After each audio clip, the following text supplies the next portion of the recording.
युयुत्सुं समुपस्थितं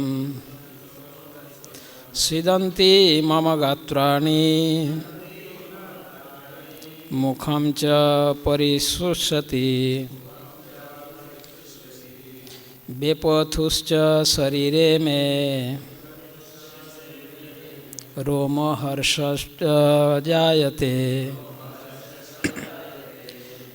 गाण्डीवं संस्रते हस्तात् त्यक्त्वैव परिदह्यते।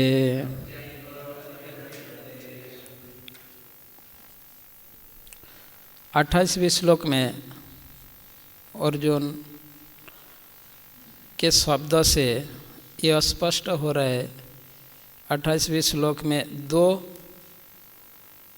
शोक का लक्षण वर्णन हुआ है और इस श्लोक में अर्जुन भगवान को कृष्ण शब्द कहकर संबोधित कर रहे हैं, जिसमें अर्जुन का भाव यह है सख भाव से, मित्र भाव, सख भाव से अर्जुन से भगवान श्री कृष्ण से अर्जुन यह कहते हैं दृष्टमं सजनम कृष्ण युयुत्सु समुपस्थितम। अर्जुन ने कहा, हे कृष्ण, इस प्रकार युद्ध की इच्छा रखने वाले अपने मित्रों तथा संबंधियों को अपने समक्ष उपस्थित देखकर मेरे शरीर के अंग कांप रहे हैं और मेरा मुंह सूखा जा रहा है। तो इस श्लोक में शोक के 2 लक्षण का वर्णन हुआ, एक शरीर में कंपन और दूसरा मुंह सूखा जा रहा है। मुंह सूख रहा है और शरीर में कंपन हो रहा है, ये 2 लक्षणों का वर्णन हुआ है शोक के। तो इसमें भगवान को अर्जुन ने कृष्ण कहकर यह कहना चाहते हैं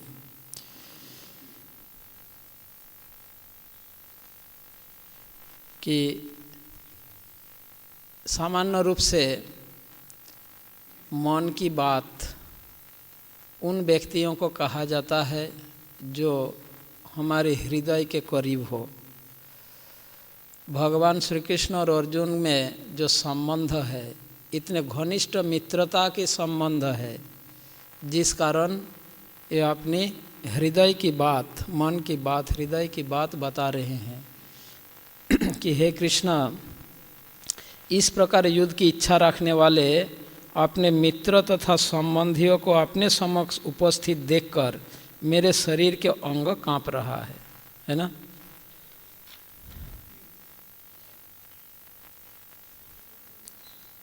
तो स्वजनों की हत्या के विषय में सोचकर अर्जुन के शरीर में कंपन आ गया, शरीर कांप रहा है। यहाँ पर अर्जुन का यह भाव प्रकट होने का कारण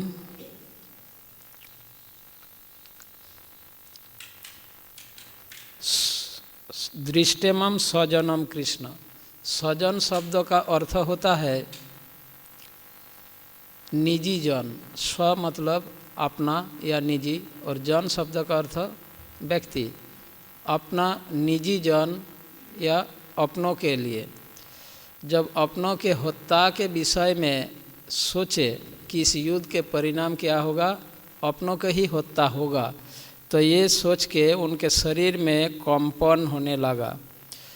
परंतु अगर हम आध्यात्मिकता पर विचार करें, इस संसार में हमारी स्वजन एक ही व्यक्ति है, वह है कृष्ण। कृष्ण तथा कृष्ण भक्त, यही हमारी वास्तविक स्वजन है, अपना निजी जन है। शास्त्र के अनुसार सांसारिक संबंध में हम जिसे स्वजन, अपना निजी जन समझते हैं, वास्तव में हमारा निजी जन है ही नहीं। शास्त्र कहते हैं प्रति जन्म में पिता माता सकल ही पाए, गुरु कृष्ण नाही मिले भजह हियाय। प्रत्येक प्राणी प्रत्येक जन्म में पिता माता प्राप्त होता है स्वाभाविक ही रूप से, इसके लिए प्रयास करने की आवश्यक नहीं होता।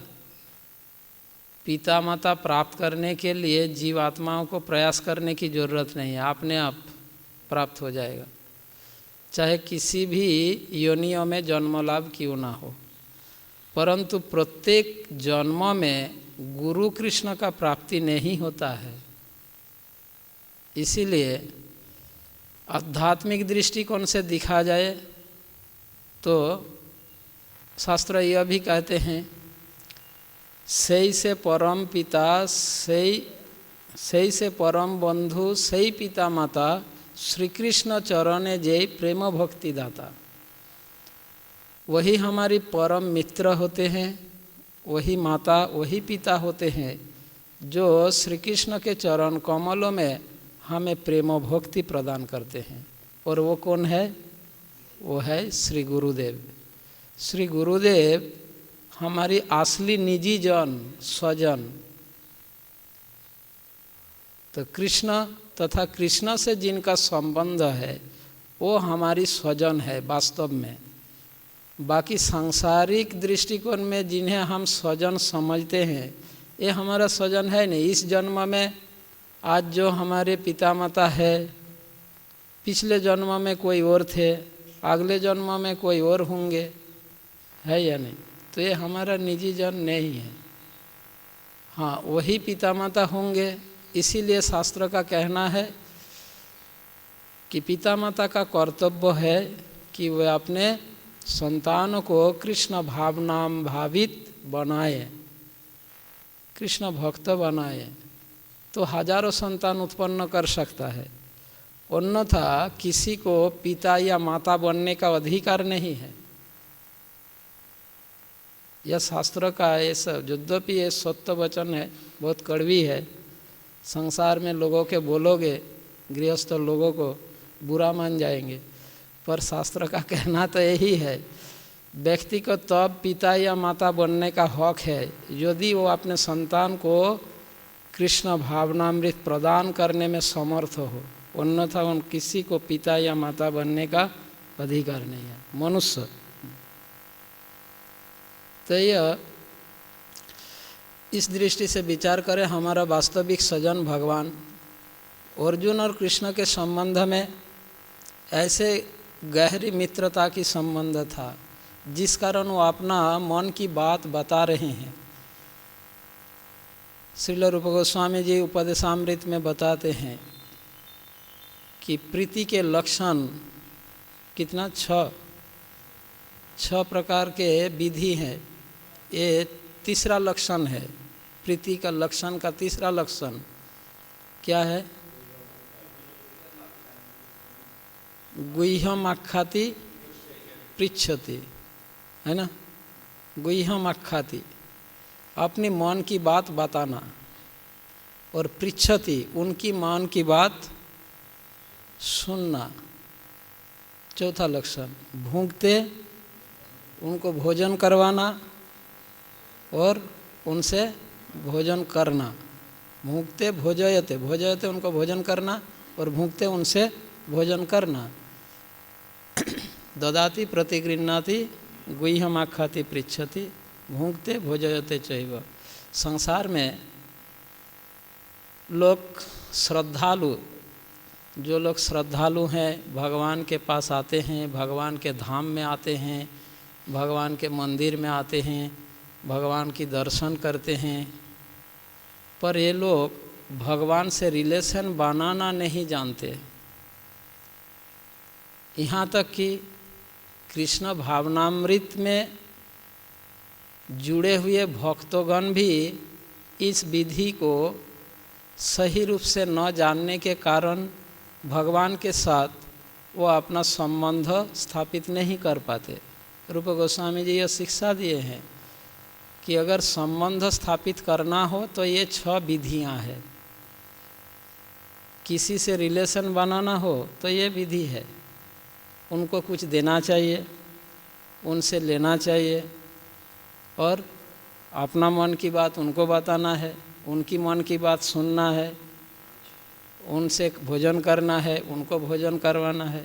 सामान्य तो इन 6 विधियों में से लोग 3 विधि को अपनाते हैं और 3 विधि को छोड़ देता है ना। भगवान से मिलने आते हैं, भगवान से कुछ लेने की भावना से, देने की भावना से लोग भगवान के पास आते ही नहीं। बहुत कम लोग आते हैं कि मैं भगवान के पास जा रहा हूँ, भगवान के लिए कुछ ले के जाऊँ, इस विचार से बहुत कम लोग आते हैं, है ना। अधिकतर लोग भगवान से कुछ प्राप्ति की इच्छा से आते हैं। भगवान मुझे ये दो, भगवान मुझे वो दो, भगवान ये चाहिए वो चाहिए। तो पहला विधि ही छोड़ दिया, रिलेशन कहाँ से बनेगा, है ना। और दूसरा विधि अपनाते हैं। अब तीसरा विधि में अपना मन की बात बताते हैं, पर कृष्ण के मन की बात सुनने के लिए हमारे पास टाइम नहीं है ना। अपना मन बताने के लिए हमारे पास समय है, कृष्ण से अपना मन बताते हैं, मन की बात बताते हैं, हे भगवान, हे कृष्ण, मेरे लिए करो, वो करो, वो करो।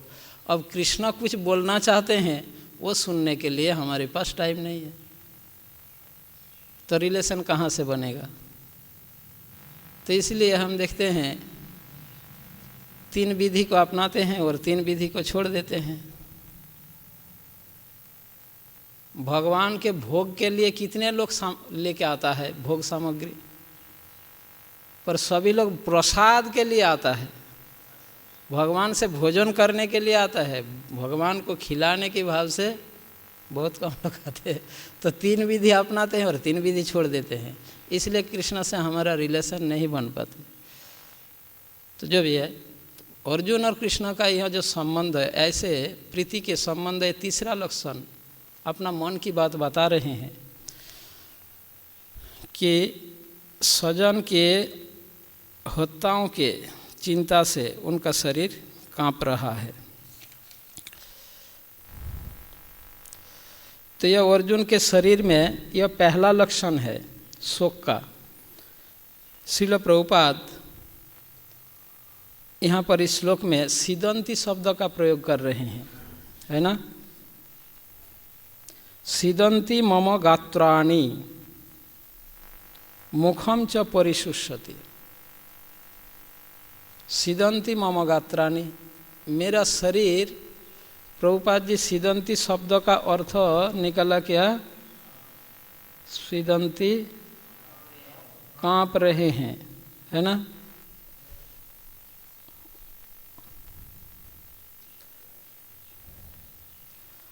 और 29वें श्लोक में बेपोथु शब्द प्रयोग किया अर्जुन। देखिए, बेपोथुश्च शरीरे में, और बेपोथु शब्द का अर्थ शरीर का कंपन। तो सीदंती मतलब कंपन और बेपोथु मतलब कंपन।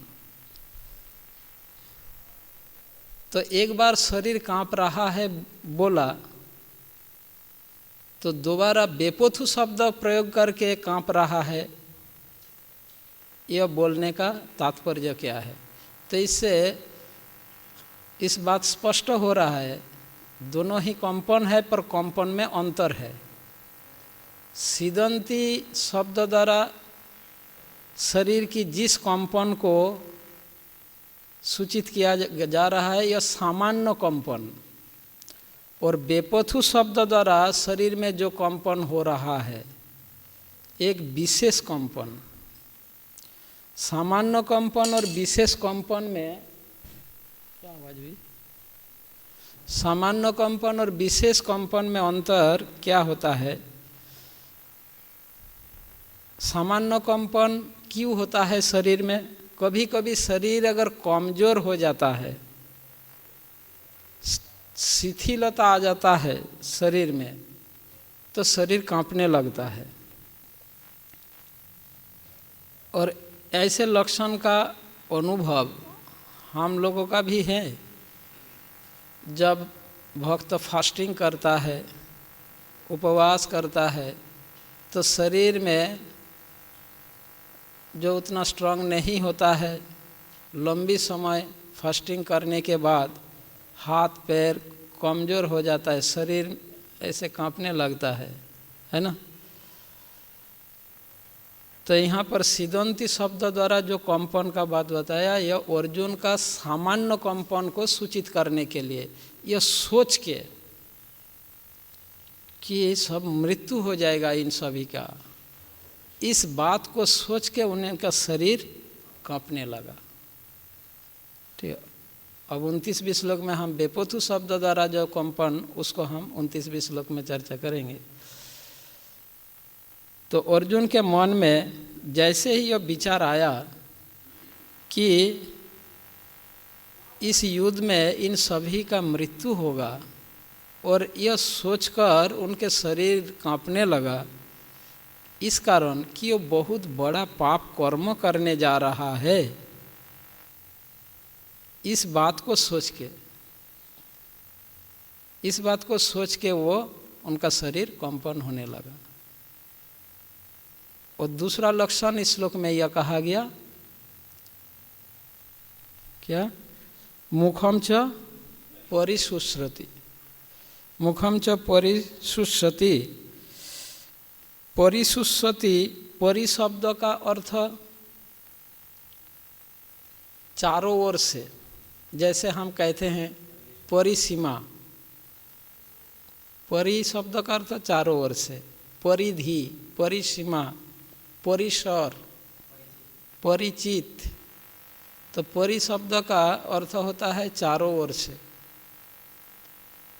शुष्यति मतलब सूखना, है ना, सूखा जाना। तो ऐसे मुख सूखा जा रहा है। परि शब्द का एक अर्थ होता है सभी प्रकार से, परि मतलब सभी प्रकार से। तो सभी प्रकार से मुख सूख रहा है। यह अर्जुन का शोक का दूसरा लक्षण है। अर्जुन भगवान के भक्त होने के कारण वे पाप कर्मों से डर रहा है कि इन सभी का हत्या करना पाप होगा। इस पाप के विषय में सोचकर पाप कर्म से भयभीत हो रहा है अर्जुन। तो अर्जुन यहाँ पर जिस शब्दों का प्रयोग कर रहे हैं, परिशुष्यति, परिशुष्यति शब्द का अर्थ सूख रहा है सभी प्रकार से। पर यहाँ पर मुख के लिए परिशुष्यति शब्द का प्रयोग कर रहे हैं अर्जुन, है ना। मुख के संबंध में इस शब्द का प्रयोग किया। इसका तात्पर्य यह है, ऊपर से भी मुंह सूख रहा है और अंदर से भी मुख सूख रहा है। कभी कभी जैसे मानो किसी को बहुत प्यास लगा और वो समुद्र में स्नान कर रहा है, ऊपर से उनका मुंह तो गीला रहेगा पर अंदर से मुंह सूखता जाएगा, है या नहीं। खारा पानी पी नहीं सकता, तो इसलिए अंदर से मुंह तो सूखता जाएगा, ऊपर से गीला होगा।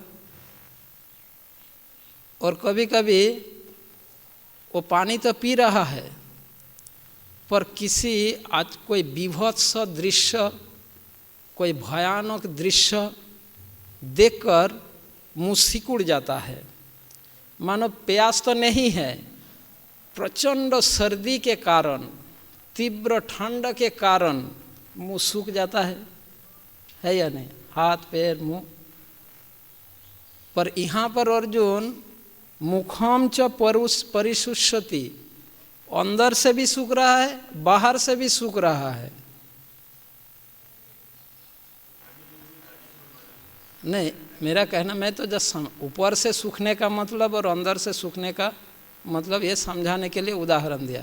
जैसे ऊपर से सूखता है कभी ठंडे के समय बिना प्यास के, प्यास नहीं है तो अंदर तो गीला है, पर सर्दी के कारण ऊपर से सूखता है पर अंदर से नहीं सूखता, तो ये परिसुष्यति नहीं है, सभी ओर से नहीं सूख रहा है, एक तरफ से सूख रहा है। और दूसरा जैसे समुद्र स्नान के उदाहरण में अंदर से सूख रहा है, ऊपर से तो सूख नहीं रहा है।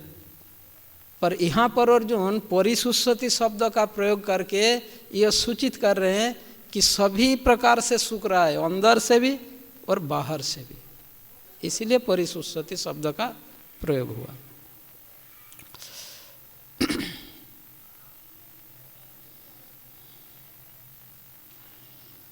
अंदर से मुख सूखने का मतलब होता है कंठ, तालू, ये सूख जाता है, और बाहर से होठ सूख जाता है, तो उसको बाहर से सूखना कहा जाता है। तो वो पाप कर्मों के संबंध में सोच के उनके शरीर में यह लक्षण प्रकट हुआ। अर्जुन पाप कर्मों से छूटना चाहता है, दूर रहना चाहता है। भगवान के भक्त होने के कारण अर्जुन के हृदय में यह स्वाभाविक लक्षण है। जब शोक हृदय में, चित्त में जब शोक प्रकट होता है, शोक को अग्नि के साथ तुलना किया जाता है। शोक अग्नि, शोक अग्नि के साथ तुलना किया गया शोक को। तो पाप कर्म के विषय में सोचकर अर्जुन के हृदय में, चित्त में ऐसे शोक अग्नि प्रज्वलित हो गया, जिस कारण यह लक्षण प्रकट हुआ। फिर 29वें श्लोक में बेपथुश्च शरीरे में रोमहर्षश्च जायते गांडीवं संस्रते हस्तात् तच्चैव परिदह्यते। बेपथुश्च शरीरे में, इसका अर्थ अर्जुन का शोक का यह तीसरा लक्षण है, संपूर्ण शरीर को कंपन हो रहा है। तो सीदंती शब्द द्वारा सामान्य कंपन, जिसमें शरीर के किसी विशेष अंग में कंपन होता है, संपूर्ण शरीर में नहीं। और बेपथुश्च शब्द द्वारा जिस कंपन को सूचित किया जा रहा है, यह है संपूर्ण शरीर में कंपन।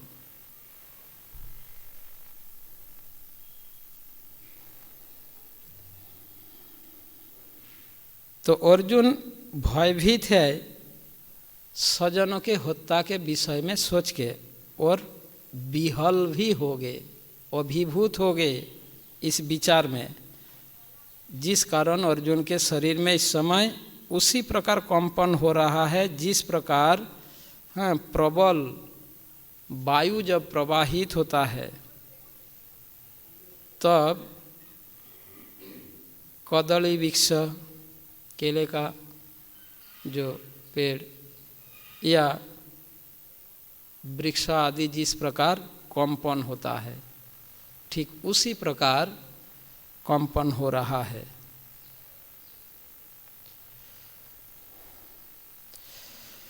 मनुष्य के, व्यक्ति के शरीर में ऐसा कंपन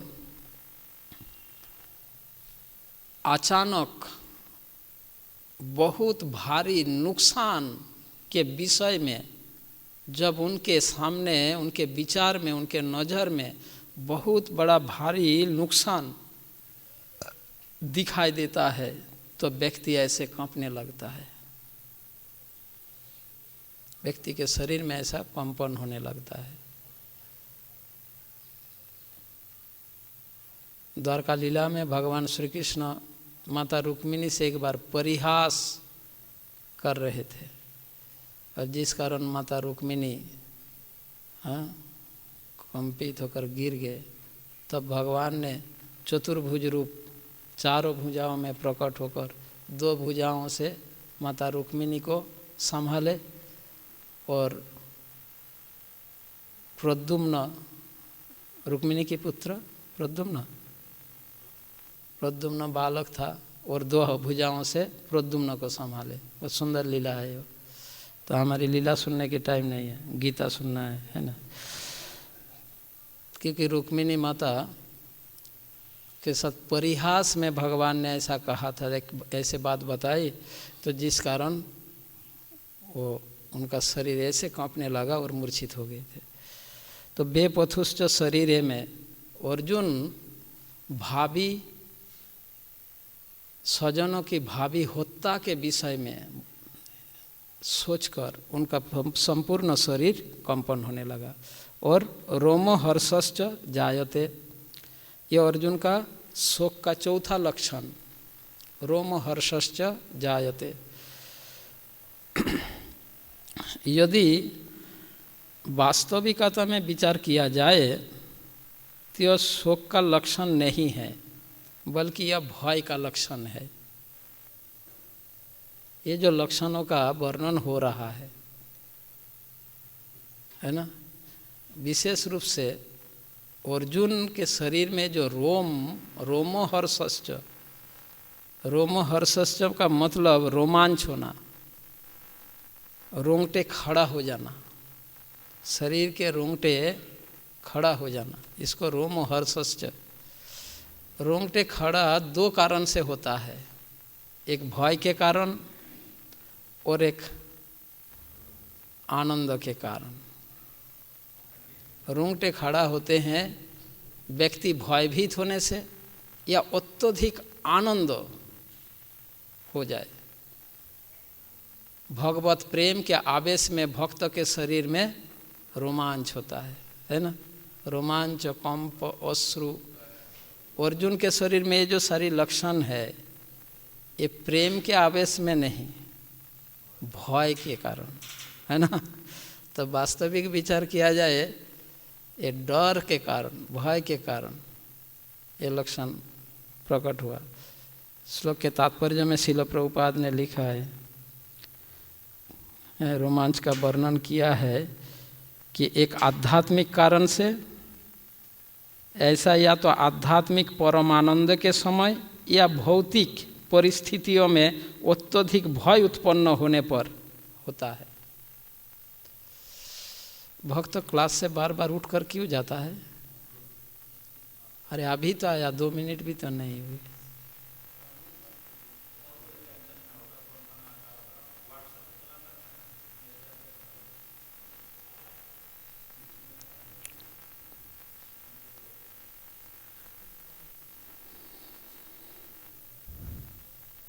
तो एक आध्यात्मिक कारण से जो परम आनंद के कारण होता है, ऐसे लक्षणों का प्रकट, और दूसरा भौतिक कारण जो भयभीत होने के कारण। जो आध्यात्मिक कारण से जब रोमांच होता है वो परम आनंद के कारण होता है।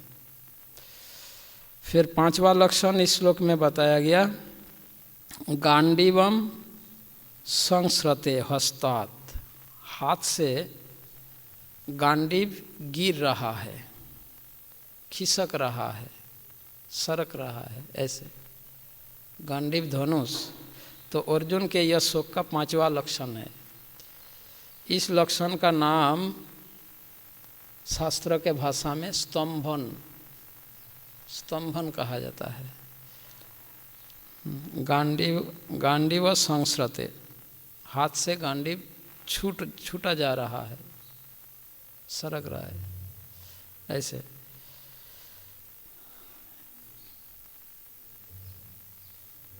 जब शरीर के अंग अकड़ जाता है, हिंदी में अकड़ जाता है बोलते हैं ना, शरीर के अंग जब हाथ पैर अकड़ जाता है तो वो हाथ में पकड़े हुए वस्तु गिर जाता है।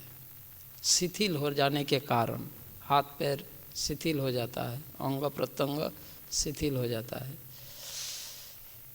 हाथ पैर शरीर के अंग शिथिल भौतिक कारण से, जैसे भयभीत होने के कारण अचानक अकस्मात डर गया हो तो ये होता है।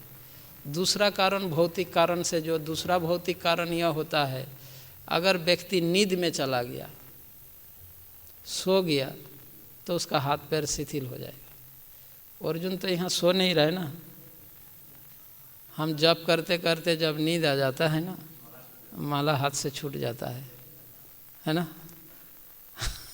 ड्राइविंग करते करते अगर सो गया तो हाथ से स्टीयरिंग लूज हो जाता है, तो हाथ पैर शिथिल हो जाता है, या तो निद्रा के कारण या तो भय के कारण। ये दो भौतिक कारण से शरीर के अंग शिथिल होता है।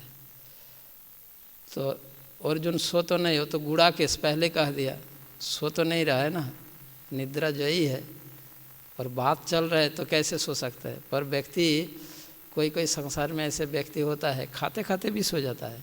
मैंने ऐसे भी देखा भक्तों को, एक भक्तों को देखा, थाली से लिया यहाँ तक, फिर सो गया, ऐसे करके सो गया, फिर मुंह तक भी नहीं पहुंचा पाया, सो नींद आ गया। सोचो नींद कैसे चीज होता है। ऐसे भी देखा मैंने, कोई व्यक्ति खाते खाते भी सो जाता है।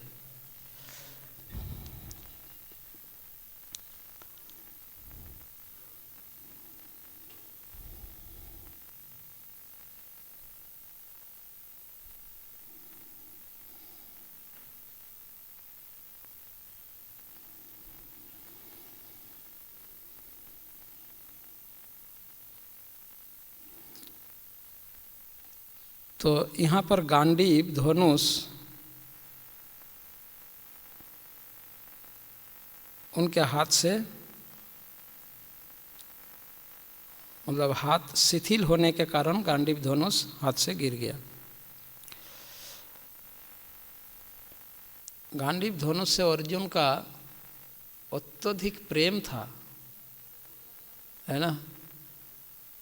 कुरुक्षेत्र युद्ध में एक घटना का याद आ रहा है, जब युधिष्ठिर महाराज ने कहा तो गांडीव त्याग देना चाहिए, गुस्सा हो गया था, युधिष्ठिर महाराज को मारने चले थे। ये भी फिर छठा लक्षण है इस श्लोक में,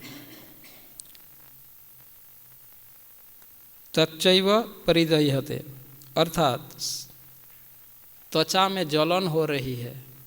तच्चैव परिदह्यते, परिदह्यते जल रहा है ना, जल रही है, त्वचा में जलन हो रही है। तो शरीर में जब तापमान बढ़ जाता है, तापमान वृद्धि होता है, तब यह लक्षण प्रकट होता है।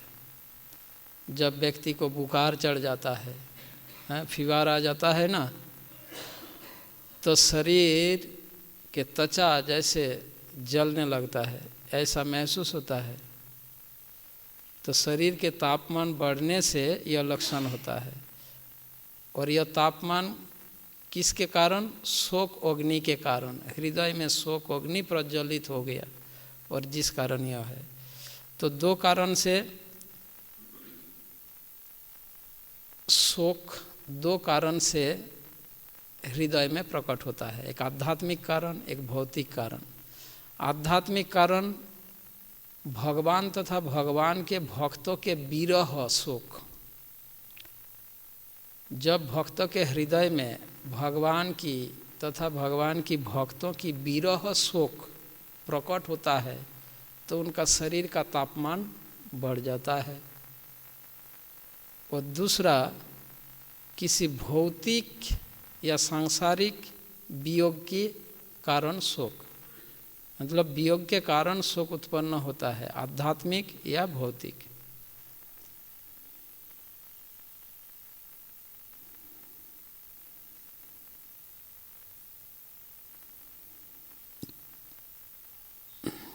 ऐसे प्रत्येक शब्दों में बहुत से उदाहरण आता है शास्त्र का। मैं स्टोरी को अवॉइड करना चाहता हूँ, ठीक है। राधा रानी, ऐसे रूप गोस्वामी जी श्री कृष्ण की विरह में के विषय को सुनकर उनका शरीर गर्म होने लगा, है ना।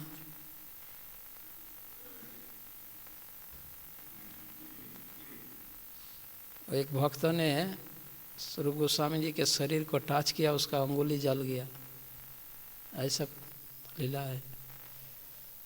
रूप गोस्वामी जी श्री कृष्ण की विरह के कारण उनके हृदय में इतना शोक अग्नि उत्पन्न हुआ, शरीर में इतना तापमान बढ़ गई कि एक डिवोटी ने उनके शरीर को जैसे टच किया अंगुली जल गया।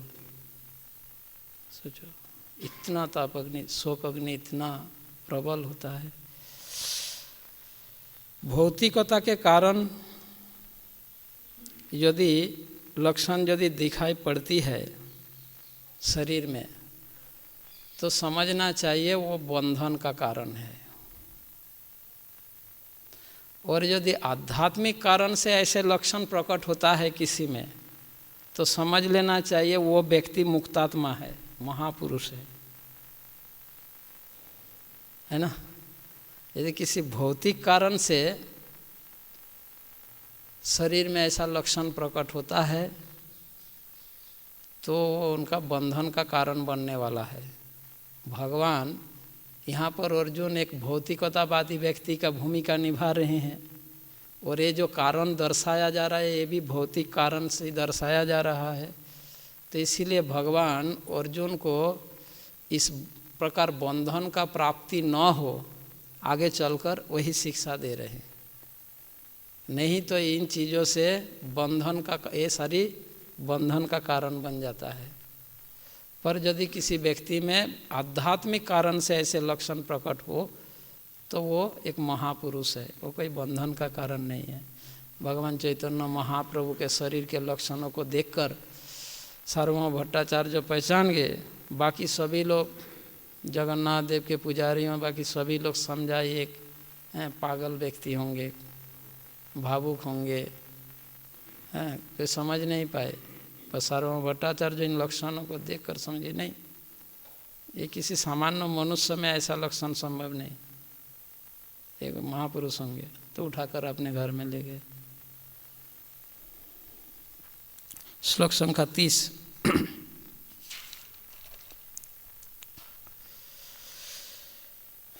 ये 30वीं श्लोक से ही अर्जुन का युद्ध न करने का तर्क तथा कारणों का वर्णन प्रारंभ हो गया। 30वीं श्लोक से युद्ध न करने का कारणों का वर्णन हो गया, शुरू हो गया, मान के चलो। न च स्वप्नम अवस्थातुं भ्रमतीव च मे मन निमित्तानि च पश्यामि विपरीतानि केशव। मैं यहाँ अब और अधिक खड़ा रहने में असमर्थ हूँ। मैं अपने को भूल रहा हूँ और मेरा सिर चकरा रहा है। हे कृष्ण, मुझे तो केवल अमंगल के कारण दिख रहे हैं। तो इस श्लोक में अर्जुन अपनी कमजोरी का वर्णन कर रहा है, दुर्बलता के विषय में बता रहे हैं अर्जुन। न च शक्नम अवस्थातुम, शारीरिक दुर्बलता का लक्षण है ये। न च शक्नोमि, समर्थ, न मतलब नहीं, मैं और सक्षम नहीं हूँ, समर्थ नहीं हूँ। किसमें? अवस्थातुम, यानी खड़े रहने में, खड़े होने में मैं और सक्षम नहीं हूँ। न च शक्नोमि अवस्थातुम, यानी अर्जुन यहाँ पर अपनी असमर्थता, अपने शरीर की एक दुर्बलता का वर्णन कर रहे हैं। भ्रमति इव च मे मन, और भ्रमति व च मे मन, इस शब्द से अर्जुन मानसिक दुर्बलता का वर्णन कर रहे, लक्षण का वर्णन कर रहे। न च शक्नोमि अवस्थातुम शब्द द्वारा शारीरिक दुर्बलता का सूचित कर रहे हैं, और भ्रमति व च मे मन, इस शब्द से मानसिक दुर्बलता का सूचित कर रहे हैं अर्जुन। यानी अर्जुन भगवान श्री कृष्ण से यह कह रहे हैं, उनका भाव यह है कि मैं अंतर से और बाहर से किसी भी रूप से, मानसिक और शारीरिक रूप से मैं सक्षम नहीं हूँ। न मानसिक रूप से मैं समर्थ हूँ यहाँ खड़े रहने के, और न ही शारीरिक रूप से। ये दोनों शब्द द्वारा दो विषयों को सूचित कर रहे हैं। न च शक्नम अवस्थातुम शब्द से शारीरिक दुर्बलता को सूचित कर रहे हैं, और भ्रमति व च में मन, इन शब्द से मानसिक दुर्बलता। मन की दुर्बलता का कारण होता है मन जब भ्रमित होता है। मन जब भ्रमित हो जाता है तो मन में कमजोरी आ जाता है। मानसिक दुर्बलता का कारण यह होता है जब मनुष्य का मन भ्रमित हो गया हो। इस संबंध में दधि मंथन का उदाहरण लिया जा सकता है। आप लोग दधि मंथन देखे हैं। दही मंथन करते, जो दही मंथन कार्य होता है उसमें एक मथानी दंड होता है, और उस मथानी दंड में रस्सी बंधा हुआ होता है ना। रस्सी बंधा रहता है। रस्सी के एक सिरे जब खींचा जाता है तो दूसरा सिरे सामने चली जाती है, फिर दूसरे हाथ से इस सिरे को खींचता है तो ये सामने जाती है, और उस स्थिति में दंड ऐसे घूमता रहता है। दही मंथन के समय दंड ऐसे घूमती रहती है। मनुष्य का मन ऐसे मथानी दंड की जैसे अस्थिर है। 6ठे अध्याय में अर्जुन बताएंगे, चंचलं ही मन कृष्ण प्रमाथि बलवदृढ़म। प्रमाथि प्रकृष्ट रूपेण मथने वाला, अच्छे तरीके से मथने वाला ये मन ऐसे एक मथानी दंड जो ऐसे अस्थिर रहता है, कंटिन्यू घूमता रहता है, इधर घूमता है, इधर घूमता है, इधर घूमता है, इधर। तो जब हमारे मनुष्य के मन को ऐसे मथानी दंड के साथ तुलना किया जाता है, यहाँ पर अर्जुन का मन ऐसा ही मथानी दंड की भांति भ्रमित हो रहा है। जैसे मथानी दंड इधर खींचा तो इस तरफ घूमा, फिर इधर खींच लिया तो फिर इस तरफ घूम गया, तो वो भ्रमित हो गया ना। उसको घूमना किस तरफ है, एक बार इस तरफ आ रहे, फिर इस तरफ जा रहे, इस तरफ आ रहे, फिर इस तरफ जा रहे, ऐसे भ्रमित होना। भ्रमित का मन ऐसा जब भ्रमित हो जाता है, ये करे या वो करे, ये करे या वो करे, इनडिसिशन, अनिर्णय की स्थिति में मन भ्रमित होता है, और तब मन दुर्बल हो जाता है, कमजोर हो जाता है। ठीक है। मन के दुर्बलता का एक कारण मन भ्रमित होने से, दूसरा कारण, मानसिक दुर्बलता का दूसरा कारण यह होता है यदि मन अनियंत्रित हो।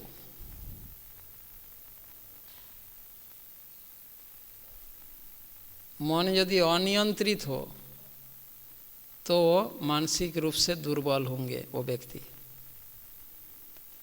असंयमित मन वाला व्यक्ति मानसिक रूप से कमजोर होता है, उनका डिटर्मिनेशन नहीं हो पाएगा।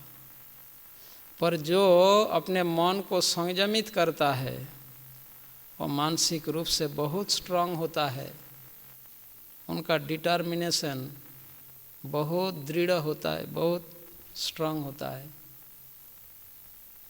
तो दूसरा मानसिक दुर्बलता का दूसरा कारण असंयत मन। वास्तव में मन आध्यात्मिक अनुशीलन के लिए मन संयम, मन अत्यंत महत्वपूर्ण विषय है, जो आप लोग उपदेशामृत में ऑलरेडी पढ़ चुके हैं, तो इस विषय में ज़्यादा डिस्कस करने की आवश्यक नहीं है। तो पॉइंट यह है कि अर्जुन यहाँ पर भगवान श्री कृष्ण को अपनी अक्षमता, कमजोरी तथा दुर्बलता का सूचना दे रहे हैं, और ये दुर्बलता दोनों तरफ से, शारीरिक और मानसिक। दोनों तरफ से।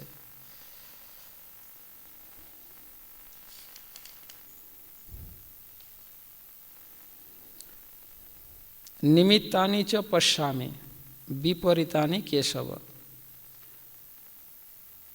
ये दूसरे सेंटेंस में, श्लोक के दूसरे सेंटेंस में देखिए, मैं चाहूँ तो इसको और एक्सप्लेन और ज़्यादा बड़ा कर सकता हूँ, पर मैंने बहुत सोच लिया, अगर हर शब्दों में मैं एग्जाम्पल स्टोरी ऐसा करते जाऊँ ना, तब तक यह इस अध्याय 23 तारीख तक नहीं ख़त्म होगा। ठीक है, इसी अध्याय में पढ़े रहेंगे। इसलिए जल्दी जल्दी थोड़े हमें भक्ति शास्त्री के लिए जितना आवश्यक है, हाँ, उतना, उससे थोड़ा ज़्यादा ही कर रहा हूँ, कम तो नहीं। तो ऐसे करके हमें आगे बढ़ना होगा, नहीं तो बहुत टाइम लगेगा। निमित्तानि च पश्यामि विपरीतानि केशव,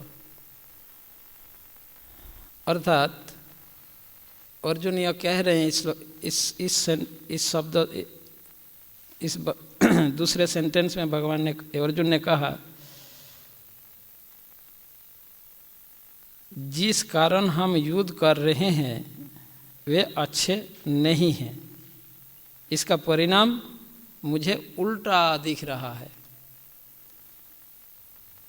ना। यही तो कहा, हे कृष्ण, मुझे तो केवल अमंगल के कारण दिख रहे हैं, इस कार्य में मुझे कोई कल्याण की परिणाम दिख ही नहीं रहा है, सब अमंगल अकल्याणकारी दिख रहा है। यानी युद्ध के परिणाम भयानक है, इसलिए अर्जुन यहाँ पर केशव शब्द को प्रयोग किया। आपका प्रश्न है केशव शब्द का तात्पर्य, हम उस पर थोड़ा एक्सप्लेन ज़्यादा करेंगे। केशव शब्द का, प्रत्येक कार्य के पीछे दो कारण होता है। तो दूसरे सेंटेंस में अर्जुन का कहना है कि जिस कारण यह युद्ध करने जा रहे हैं वे अच्छे नहीं हैं, कल्याणकारी नहीं दिख रहा है मुझे, केवल अमंगल दिख रहा है, यह अर्जुन का कहना है। प्रत्येक कार्य का दो कारण होता है, एक निमित्त कारण और एक उपादान कारण।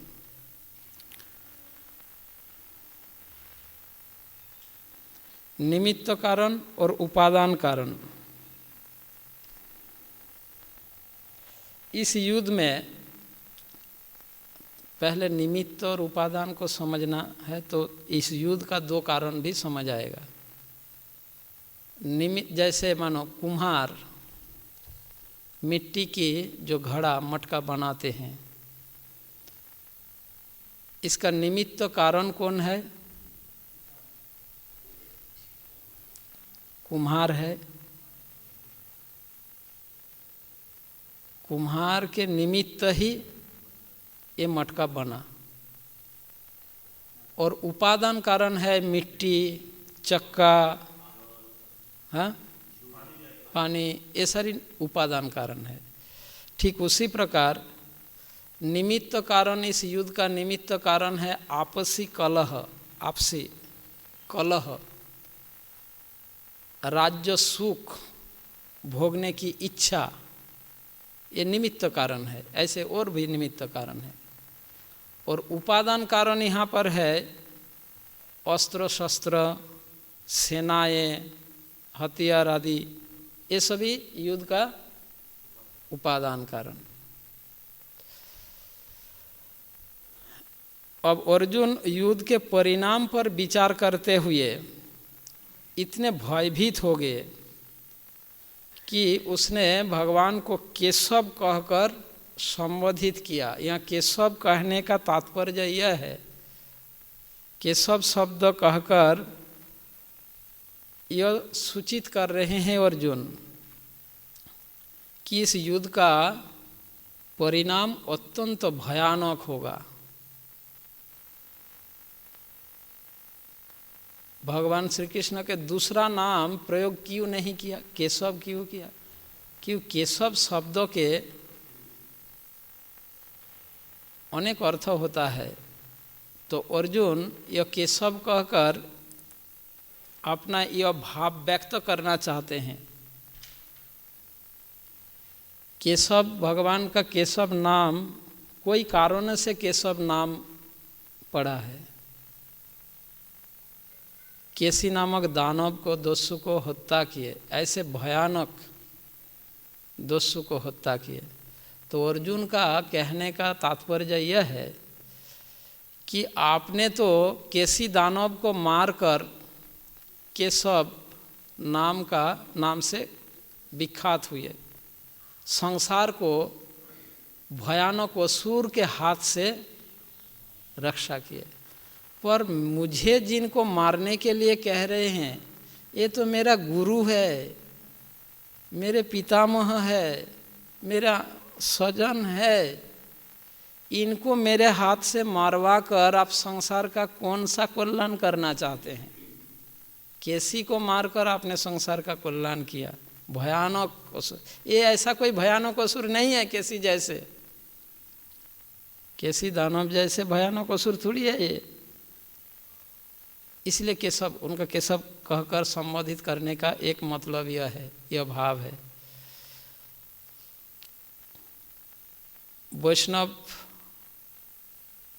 समाज में 12 महीना में से एक महीना का नाम केशव मंथ। कौन सा? अग्रहायण महीना केशव मंथ नाम से परिचित है। तो अर्जुन यह कहना चाहते हैं कि ये जो आपके नाम की इस महीने में आपका नाम पड़ा, अग्रहायण महीना को केशव मंथ कहा जाता है, केशव मास। इस महीने में भयानक परिणाम वाला युद्ध क्यों हो रहा है? कुरुक्षेत्र युद्ध अग्रहायण महीना में, केशव महीना में शुरू हुआ था, जबकि इस महीना में सभी को खुशी मिलता है। मार्गशीर्ष है ना, जो खुशी का, सभी लोग नवान्न उत्सव मनाते हैं, सब ये करते हैं। और इस महीना में आप मेरे को भयानक कार्य करवा रहे हो, हैं? ऐसे भयानक कार्य करवा रहे हो, इसलिए केशव कहा। उसका कहने का एक भाव यह है। एक भाव यह है, केशव शब्द का एक अर्थ होता है, केश मतलब सिर में उगने वाले बाल, और ब शब्द का अर्थ होता है वक्र यानी घुंघराले। जिनका बाल घुंघराले है उसको केशव कहा जाता है। तो अर्जुन इस अर्थ के अनुसार यह सूचित करना चाहते हैं कि आपके बाल जैसे घुंघराले हैं ना, आपके हैं कार्यकलाप भी ऐसा ही सीधा सीधी नहीं है। आप जो बोलते हो, जो करते, टेढ़ा टेढ़ा, सब कुछ टेढ़ा। खड़े होते हो तो टेढ़े, हाँ, सीधा खड़े नहीं होते हो, त्रिभंग रूप में। कुछ बोलते हो सीधा सीधा नहीं बोलते हो, कुछ काम करवाते हो वो भी घुमा फिरा के करवाते हो। तो यह उनका भाव है कहने का कि जिस प्रकार आपके बाल घुंघराले हैं, ऐसे ही आपके इच्छा विचार ऐसा ही सीधी सीधी समझ, आपकी जो प्लान है, योजनाएं है, समझ में नहीं आता। ये अर्जुन का भाव है कि आप मुझसे ऐसे टेढ़ा कार्य करवाना चाहते हैं। एक टेढ़ा कार्य है, आपने ही सगे संबंधियों को मारवाना एक टेढ़ा कार्य, सीधा कार्य थोड़ी है। तो इसलिए अर्जुन यह कहना चाहते हैं। केशव शब्द का एक अर्थ यह है, क मतलब ब्रह्मा जी, ईश्वर मतलब शिव जी, और ब मतलब वशीभूत। तो केशव कहकर अर्जुन यह कहना चाहते हैं, ब्रह्मा तथा शिव जी भी आपके अधीन, आपके वशीभूत है, तो मैं तो एक सामान्य जीव हूँ, आप जैसा चाहो ऐसा ही होगा, यह कहना चाहते हैं। जो भी, तो यह केशव शब्द तात्पर्यपूर्ण है। और भी कोई अर्थ है केशव शब्द का? अब आप देखना है कितना मार्क है, केशव शब्द लिखने में, उत्तर लिखने में अगर 1 मार्क या 2 मार्क है तो आप उतना 1 या 2 अर्थ बता दीजिए केशव शब्द का तात्पर्य अर्थ। कैसी दानव को हत्या किया, मैंने 4-5 अर्थ बता दिया, उनमें से कोई भी 1-2 अर्थ एक्सप्लेन कर दीजिए।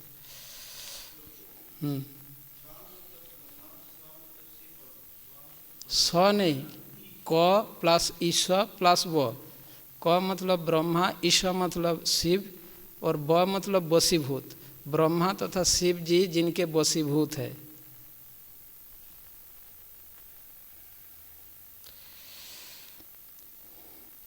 जयदेव गोस्वामी 10 अवतार स्तोत्र में क्या कहा? केशवधृत मीन शरीर, केशवधृत नरहरि रूप, केशवधृत कूर्म शरीर। यानी भगवान के जो 10 अवतार लीलावतार है, प्रत्येक लीलावतार के साथ केशव शब्द को जुड़ा। तो ये अर्जुन का कहने का भाव यह है कि आप प्रत्येक अवतार में आपका कार्यकलाप ऐसा ही टेढ़ा टेढ़ा है। अब इसमें आप क्या करना चाहते हैं मुझे नहीं पता, क्यों मुझसे ऐसा काम करवाना चाहते हैं, ये उनका भाव है। तो ये ऐसा व्याख्या आचार्य ने किया है, मैं नहीं कर रहा हूँ, ठीक है।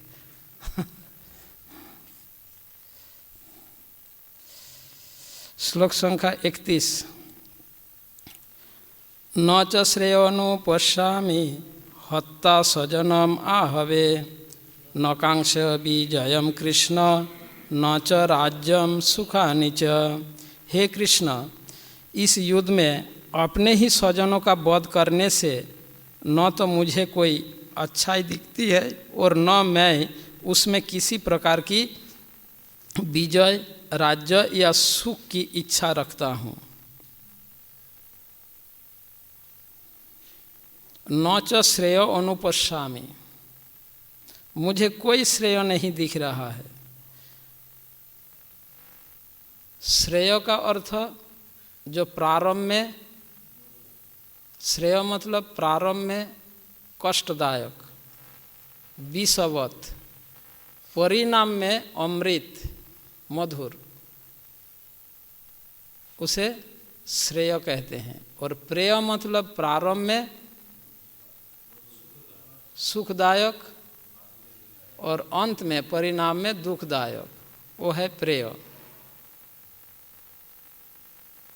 भगवत गीता के 18वें अध्याय में 37, 38, 39 3 श्लोकों में भगवान 3 प्रकार के सुख का वर्णन किया। सात्विक सुख, राजसी सुख, तामसी सुख। सात्विक सुख में भगवान ने यह कहा ये उत्तम सुख है।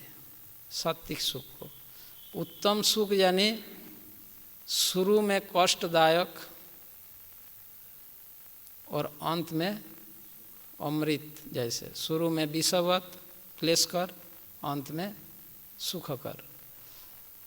राजसी सुख शुरू में सुखकर और अंत में दुखकर, कष्टकर, विषवत, ये राजसिक सुख, इसको मध्यम सुख कहा गया।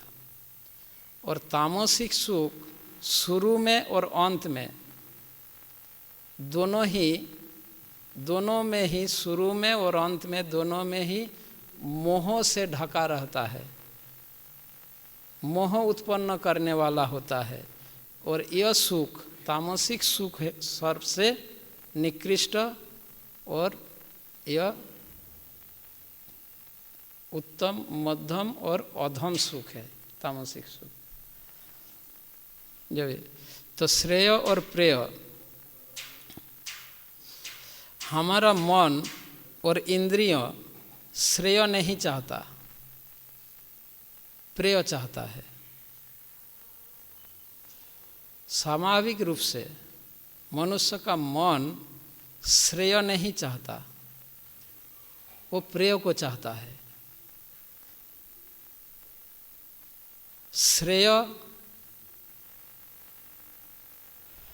इस जीवन में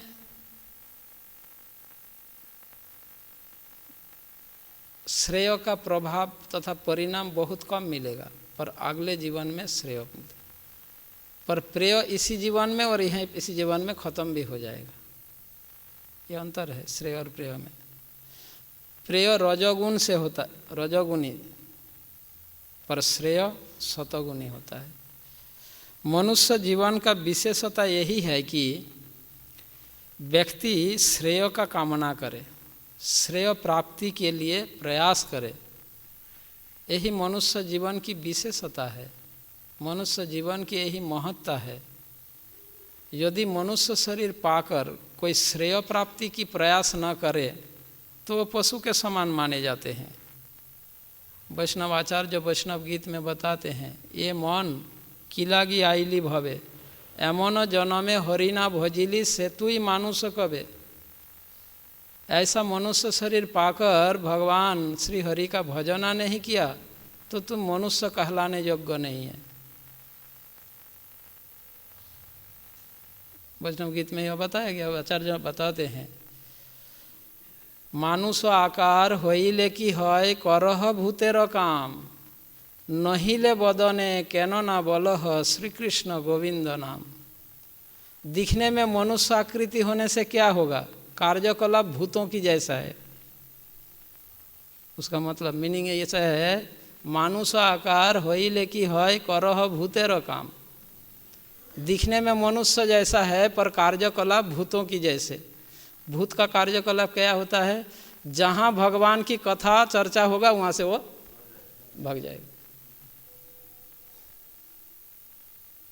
तो आजकल के मनुष्य संसार के लोग दिखने में मनुष्य पर कार्यकलाप भूतों की जैसे। यही आचार्य उस गीत में बता रहे हैं।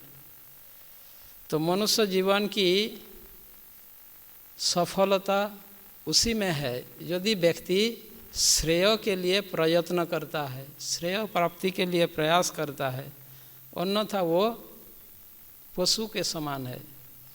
आबलो ताबलो दिवस रजनी पचालो पड़ीते पारो, ताहार भीतरे कखनो केनो की गोविंद बोलीते नारो। इधर उधर की बातें करने में करते रहते हो कि उनमें से एक बार भगवान का नाम नहीं ले सकते हो।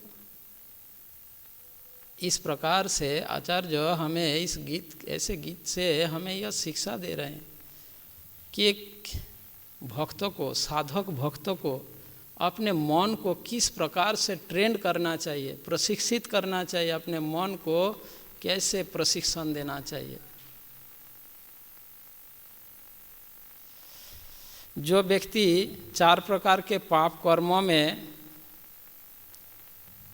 नियोजित हो या 4 प्रकार के पाप कर्म में लिप्त हो, फंसे हुए हो, वो श्रेय के विषय में कभी सोच नहीं सकता, विचार नहीं कर सकता, और प्रयास करना तो दूर की बात है, प्रयत्न करना दूर की बात है। श्रेय प्राप्ति के लिए प्रयत्न वो व्यक्ति कर पाएंगे यदि कम से कम वो 4 प्रकार के पाप कर्मों से दूर रहे। पर यदि व्यक्ति 4 प्रकार के पाप कर्मों में से कोई एक प्रकार पाप कर्म में भी लिप्त हो तो श्रेय में प्रयत्न नहीं कर पाएंगे वास्तविकता में। इसीलिए प्रभुपाद जी कम से कम मनुष्य के धरातल में आने के लिए कम से कम मिनिमम ये 4 नियम पालन करना कोई भक्ति नहीं है। ये तो मनुष्य कहलाने योग्य बनने के लिए, इंसान बनने के लिए कम से कम ये रूल्स को फॉलो करना होगा तो वो एक इंसान बन सकता है। और इंसान बनने के बाद वो श्रेय के लिए कुछ कर सकता है। और जब तक यही नहीं करेगा तो भक्ति तो दूर की बात है। ये कोई भक्ति कार्य नहीं है, 4 नियम पालन करना कोई भक्ति कार्य नहीं, बल्कि इंसान बनने के लिए ये रूल्स है। यदि ये नियम पालन कर तो वो इंसान ही नहीं है ना, वो तो पशु है, जानवर है। जब तो मनुष्य जीवन का लक्ष्य को प्राप्त करने के लिए श्रेय में प्रयत्न करना अत्यंत महत्वपूर्ण है। भगवत गीता में भगवान श्रेय शब्द का प्रयोग कई बार किए हैं। भगवान अर्जुन जो भी है, भगवत गीता के श्लोक में श्रेय शब्द का अनेक स्थानों, अनेक श्लोकों में श्रेय शब्द का प्रयोग हुआ है। दूसरे अध्याय के 7वें श्लोक में, तीसरे अध्याय के दूसरा श्लोक में, तीसरे अध्याय के 25वें श्लोक में, ऐसे कोई श्लोकों में, 5वें अध्याय में, बहुत से श्लोकों में श्रेय शब्द का प्रयोग हुआ है। जो भी नेक्स्ट श्लोक 32 न 31,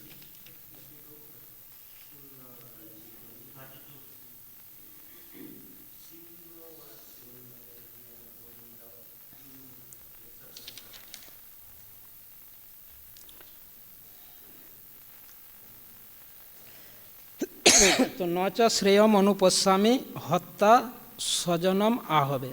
इन स्वजनों को मारकर मुझे ऐसा कौन सा श्रेय मिल जाएगा, अर्जुन पूछ रहे हैं भगवान से। इस युद्ध में अपने ही स्वजनों का वध करने से न तो मुझे कोई अच्छाई दिखती है, मुझे कोई श्रेय नहीं दिख रहा है। और दूसरे सेंटेंस में कहा न कांक्षे विजयम कृष्ण न च राज्यम सुखानि च।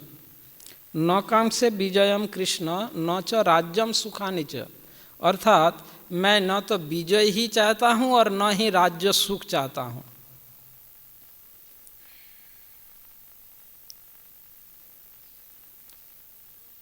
ये बात बता रहे। तो फिर अर्जुन चाहता क्या है? इस श्लोक में अर्जुन क्या कह रहे? न च श्रेय अनुपश्यामि हत्ता स्वजनम आहवे न कांक्षे विजयम कृष्ण न च राज्यम सुखानि च। हे कृष्ण, इस युद्ध में अपने ही स्वजनों का वध करने से न तो मुझे कोई अच्छाई दिखती है और न मैं उससे किसी प्रकार की विजय, राज्य या सुख की इच्छा रखता हूँ। तो उनका इच्छा क्या है बताया ना, श्रेय।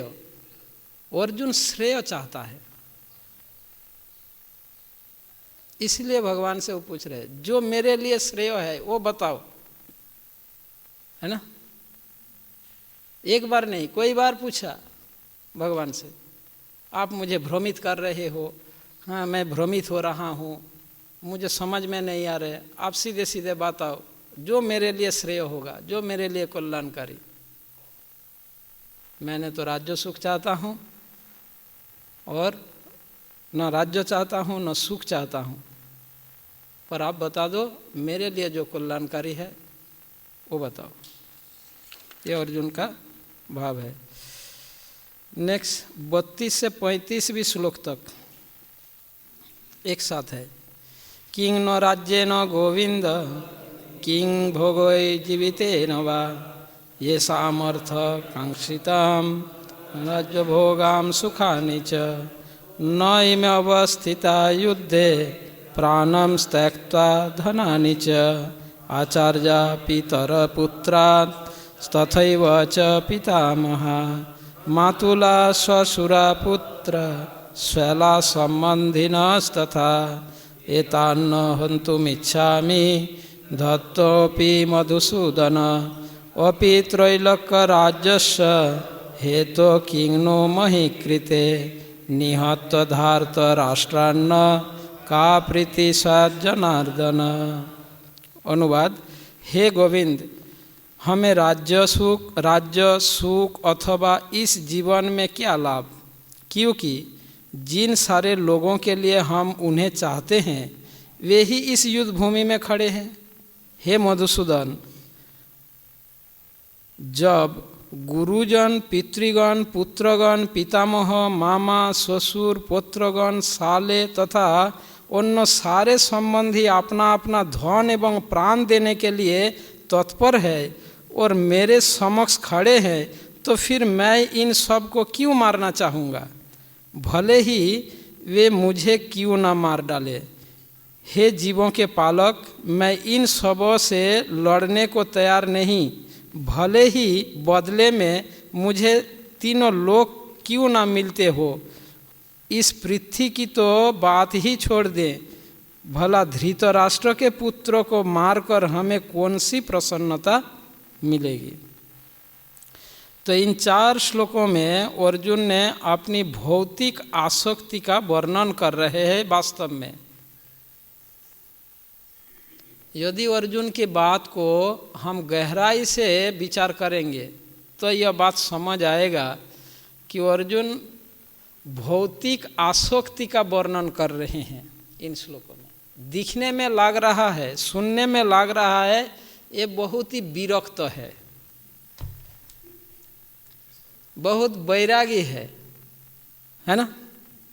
इस बात से, इन बातों से ऐसे बाहर से बाह्य रूप से दिखेंगे, विचार करेंगे तो ऐसा लगने लगेगा ये अर्जुन का मन अत्यंत विरक्ति से पूर्ण है।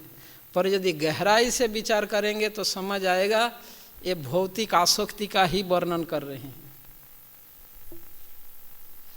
अर्जुन ने कहा कि जो लोग यहाँ पर खड़े हैं, मैं युद्ध करूंगा, राज्य प्राप्त होगा, तो किसके लिए? इन लोगों के लिए, और यही लोग मरने के लिए तैयार है। तो इस बात से स्पष्ट हो रहा है कि इन लोगों को भौतिक सुख देना चाहते हैं तथा इनके प्रति ये आसक्त है, अटैच्ड है।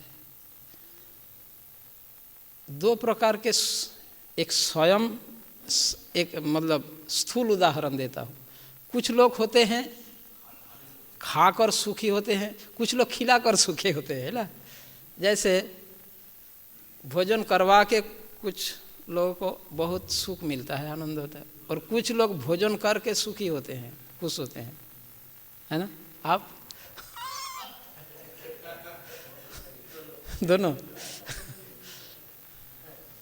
कभी कभी अपने सगे संबंधी परिवार वालों इन लोगों को सुख प्रदान करके वो सुखी होते हैं। सभी नहीं, सारे गृहस्थ, गृहमेधी लोग वो अपने सुख के लिए बिल्कुल नहीं सोचते। ये लोग सुखी है तो वो खुश है ना। उनको सुखी करने के लिए ये पूरा अपना सब समस्त शक्ति, सारे बुद्धि, सारे ज्ञान, सारे बल, सब कुछ उसी के लिए वो उपयोग करते हैं। अर्जुन का भाव विचार यही है। तो ये तो भौतिकता ही, भौतिक आसक्ति का ही तो लक्षण है। जबकि दिखने में, सुनने में लगता है बहुत बड़ा वैराग्य है। भगवान आगे चलकर बताएंगे, आएगा कि ये सब बकवास है ना। ये मोह के अतिरिक्त और कुछ नहीं। संसार के नज़र में अर्जुन का ये सारे तर्क बहुत ही, क्या बोलते हैं, बहुत ही सम्मानीय हो सकता है, पर कृष्ण के नज़र में एक कूड़ा करकट, यानी कचरा के अतिरिक्त और कुछ नहीं। वो बात बताएंगे भगवान। तो ऐसे दिखने में तो ऐसा लगता है कि अर्जुन सभी प्रकार से अपने इंद्रिय तृप्ति का परित्याग करना चाहते हैं, परंतु गहराई से अगर विचार करेंगे तो समझ आएगा। अन्यथा इन बातों से ऐसा लगता है अर्जुन सभी प्रकार के इंद्रिय सुख त्याग करना चाहते हैं। कोई व्यक्ति अपने परिवार की इंद्रिय तृप्ति को अपना जीवन का लक्ष्य माना लेते हैं, और इस प्रकार से बहुत संसार में बहुत से लोग निष्काम कर्म करते हैं, जिसको हम कहते हैं दान, ध्यान आदि निष्काम कर्म, है ना। पर ऐसे निष्काम कर्म के पीछे बहुत बड़ा सकाम भाव छिपा हुआ है, वो आसानी से दिखता नहीं। सम्मान आदि के इच्छा, फल की इच्छा नहीं भी करे, पर उस व्यक्ति ऐसा कर्म करके सुख अनुभव करता है, तो ये भी तो सकाम हो गया। ऐसा सुख पाने के लिए वो निष्काम कर्म कर रहा है, समझे।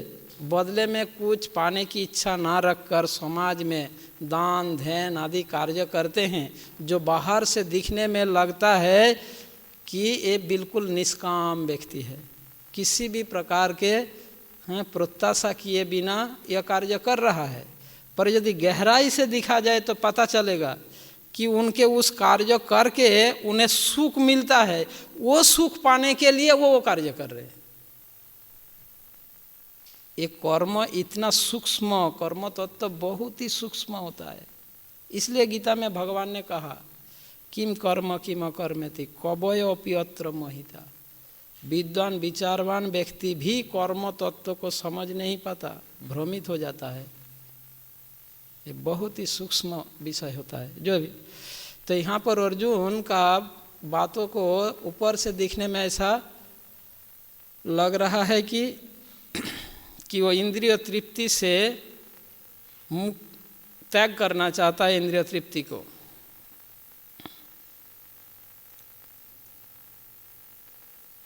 किसी भी व्यक्ति को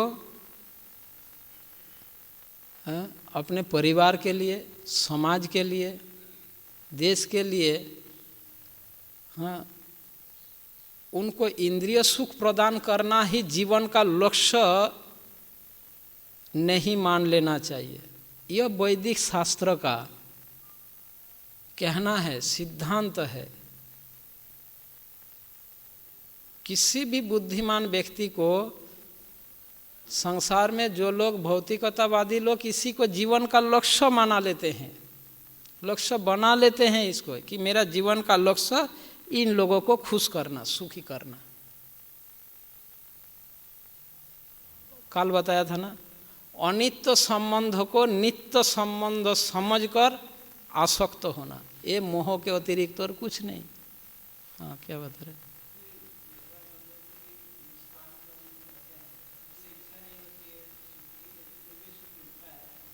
और उस सुख के कारण यदि वो निष्काम कर्म कर रहा है तो उनका वो निष्काम कर्म पूर्णतया निष्काम कर्म नहीं है। यदि ऐसे सुख के लिए भी वो नहीं कर रहा हो, जस्ट कर्तव्य पालन के लिए कर रहा है, तब तो निष्काम कर्म है।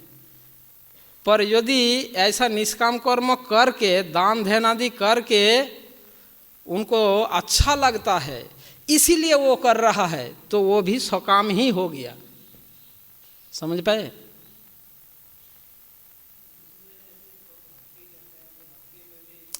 भक्ति की बात नहीं है, वो तो आध्यात्मिक हो गया। भौतिक संसार में जो पुण्य कर्म की बात है वहाँ की बात कर रहा हूँ। भक्ति कार्य और पुण्य कर्म में अंतर है, ठीक है। यदि निष्काम कर्मी केवल कर्तव्य बोध से करता है तो निष्काम कर्म होगा, और वही निष्काम कर्म यदि भगवान की प्रसन्नता के लिए हो जाए तो अकर्म हो जाएगा, भक्ति हो जाएगा। परंतु निष्काम कर्म किसी भी भौतिक लाभ के लिए नहीं, कोई भी मान सम्मान आदि या बदले में कुछ पाने की इच्छा, ऐसा कुछ भी नहीं है। पर ऐसा कर्म करके उनको अच्छा लगता है और वही अच्छा लगने के लिए वो कर रहा हो तो वो भी सकाम ही हो गया, यह मैंने कहा।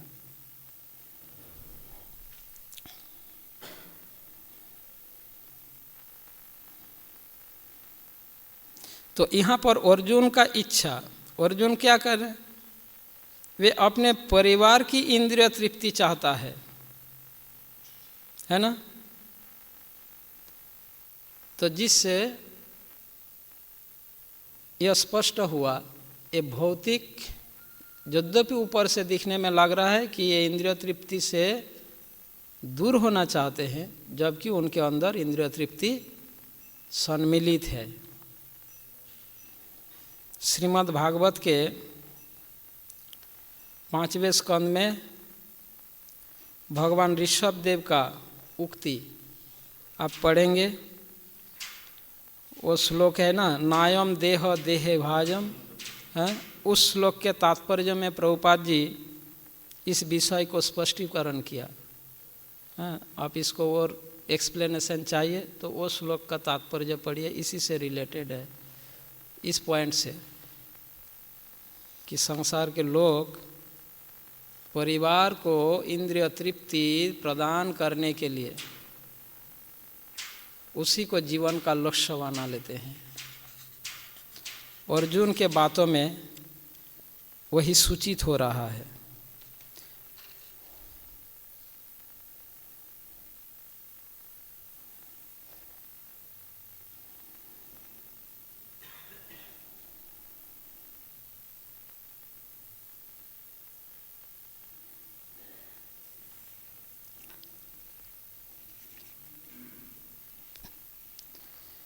और यहाँ पर अर्जुन भगवान को गोविंद कहकर संबोधित किया है ना। आपके प्रश्न में है क्या गोविंद शब्द का? गोविंद शब्द का अर्थ, गो शब्द का 4 अर्थ होता है। गो मतलब एक तो अर्थ आप जानते हैं, गाय। गो मतलब इंद्रियां। गो शब्द से पृथ्वी, और गो शब्द से गाय तो हो गया, सूर्य भी गाय के अंदर ही आ गया। गो शब्द से चौथा अर्थ है माता सरस्वती, पृथ्वी, धरती। गाय, इंद्रियां, धरती और सरस्वती। गायों को आनंद देने वाला गोविंद है ना।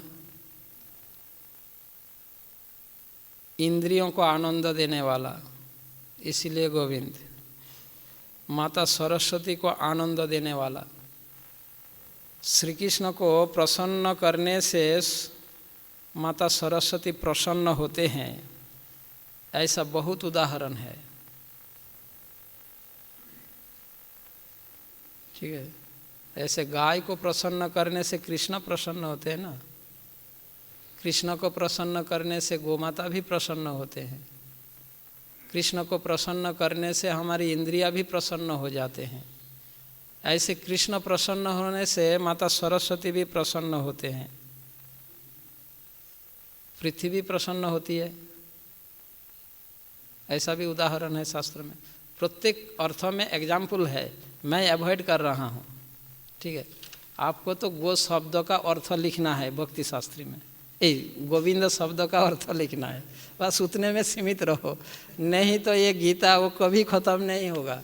मैं तो हर शब्द में एग्जाम्पल, कहानी बता सकता हूँ, पर यह करने जाएंगे तो आपका ये फर्स्ट चैप्टर ही ख़त्म नहीं होगा 23 तारीख तक। ठीक है। तो इसीलिए आप कभी और लाइफ में और बहुत समय है, कभी और इसको डिटेल में पढ़ो भगवत गीता। अभी भक्ति शास्त्री कर रहे हैं तो भक्ति शास्त्री के अनुसार करो। ठीक है, ये सही है। हाँ हाँ, गो मतलब सुरभि, सुरभि माता, वो हाँ सूर्य किरण। मैंने कहा और भी अर्थ है, मैं 3-4 अर्थ बता रहा हूँ। गो शब्द के अनेक अर्थ होते हैं शास्त्र में, वो संदर्भ के अनुसार अर्थ निकला जाता है जब ये।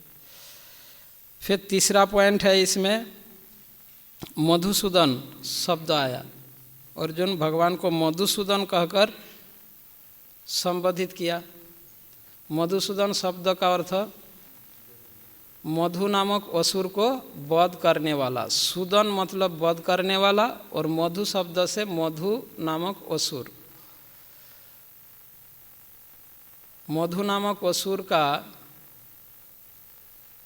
जन्म उत्पन्न कहाँ से हुआ? भगवान के कानों के मेल से उत्पन्न हुआ था। कान के मेल से मधु नामक असुर उत्पन्न हुआ था। और ये मधु असुर ब्रह्मा जी को डराने के लिए प्रयास कर रहा था। बहुत ब्रह्मा जी को डरा रहे थे, प्रयास कर रहे। और भगवान फिर अंत में ये ब्रह्मा जी के पास गए, बोला या तो मुझे वरदान दो या तो मेरे हाथे मारे जाओ, ऐसा कहा। ब्रह्मा जी के पास डायरेक्ट जाके मधुसूर ऐसा कहा। शिव जी के पास गया, जाके वही कहा। तो ब्रह्मा जी ने कहा देखो वो भगवान को मारना चाहते हैं, तो ऐसा वरदान मांग रहे थे। ब्रह्मा जी ने कहा नहीं मैं तो नहीं दे सकता। तो बोले मेरे हाथ में मारे जाओ। बोले नहीं। तो उसने शिव जी के पास भेजा। मैं तो न तुमसे युद्ध कर सकता हूँ और न ही तुम्हें वरदान दे सकता हूँ, पर एक व्यक्ति है उसके पास जाओ तो तुम्हारी इच्छा पूरा हो जाएगा। मेरे जैसे कमज़ोर लोगों पर क्यों परेशान कर रहे हो, ब्रह्मा जी ने कहा। तो शिव जी के पास भेज दिया। शिव जी भी समझ गए, वो भी इसको हाँ ऐसा ही कहा कि देख तुम जैसे व्यक्ति को तुम्हें ज़रूरत है वो एक है भगवान विष्णु, उसके पास जाओ वही तुम्हारी इच्छा पूरा करेंगे। तो भगवान के पास आए और भगवान को वर मांगने को कहा। असुर ने कहा मुझसे वर मांगो या तो मुझसे युद्ध करो, मेरे से युद्ध करो या मुझसे वर मांगो, तुम्हें क्या चाहिए। तो भगवान असुर तो क्या होता है, कम बुद्धि होता है ना। तो ये भगवान ने क्या कहा, भगवान ने जब उन्होंने ऐसा शर्त लगाया तो भगवान ने यह वर मांग क्या, भगवान ने कहा, असुर ने कहा मेरे हाथों से मारे जाओ या तो मुझसे युद्ध करो।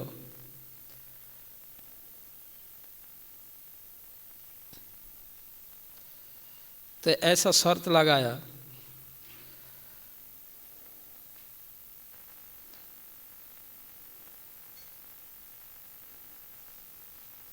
ये बहुत लंबी कहानी, कैसे छोटा करके बता दूं, सोच रहा हूँ।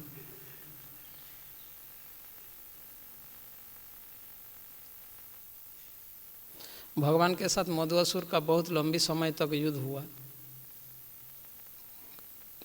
वो भगवान से उत्पन्न हुई तो इसीलिए उनको कोई मार नहीं सकता। और ऐसा हाँ हाँ कान के मेल से उत्पन्न हुआ था ना, जो भी है। तो अंततः वो मधुसूर को इस प्रकार से वध किए थे, उनके अपने बातों में ही उलझन में उनको फंसाया था मधुसूर को।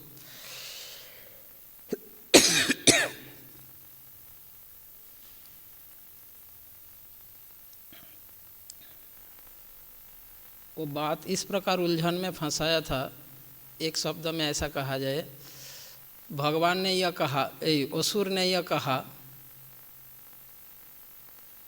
भगवान के साथ उसका युद्ध हुआ, काफ़ी लंबी समय तक युद्ध चलने लगा। और अंत में असुर जब देखा उनका प्राण संकट में है तो असुर ने शर्त लगाया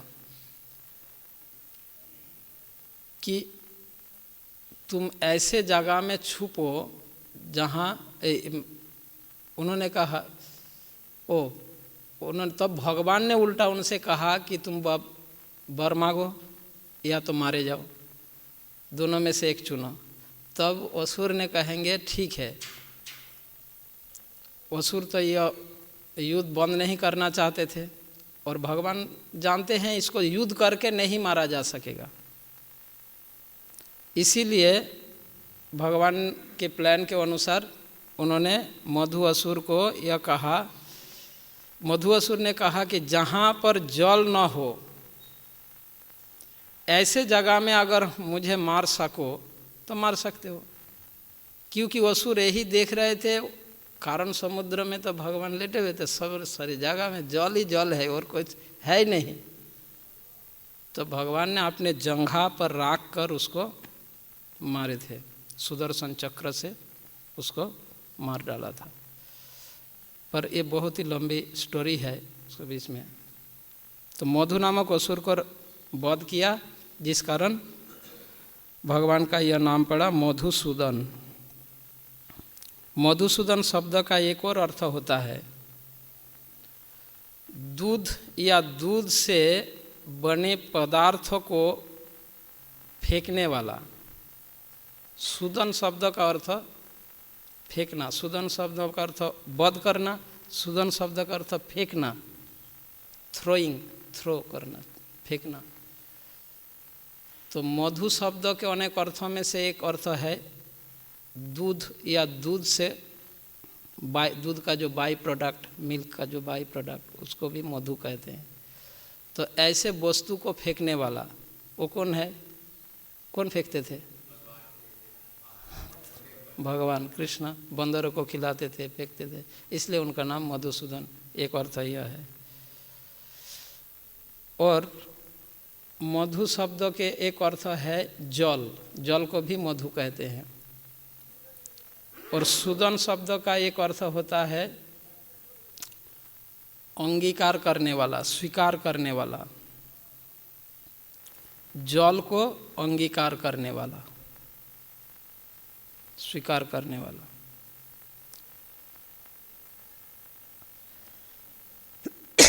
ऐसे मधुसूदन शब्द का एक और अर्थ होता है दूध जिनका अत्यंत प्रिय है,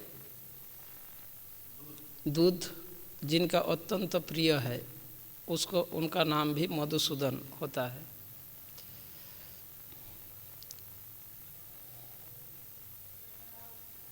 ठीक है। और क्या नाम है यहाँ पर भगवान का? जनार्दन।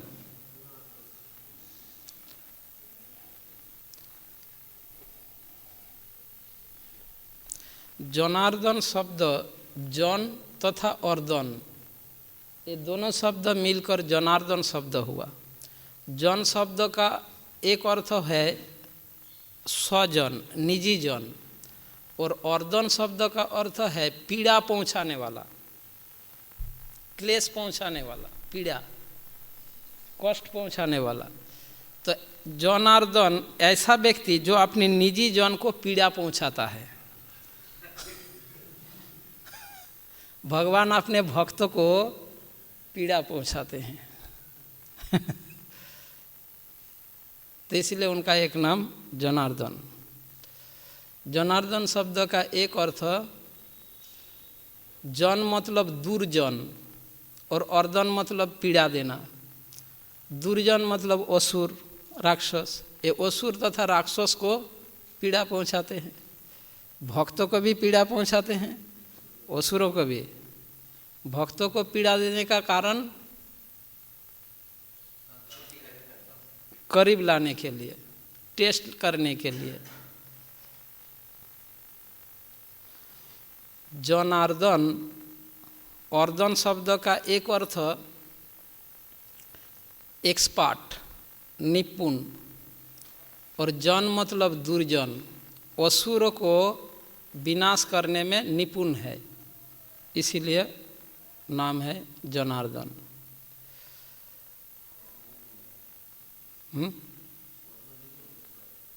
सॉरी, असुरों को विनाश करने में निपुण है, जनार्दन शब्द का अर्थ।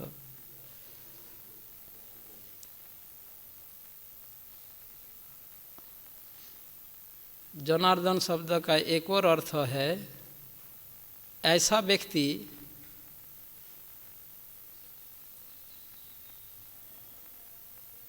जो अपने निजी जन, स्वजन मतलब अपने भक्त, अपने अनुयायी, अपने फॉलोअर्स के पीछे बेचैनी से घूमने वाला, चलने वाला, उसको भी जनार्दन कहते हैं।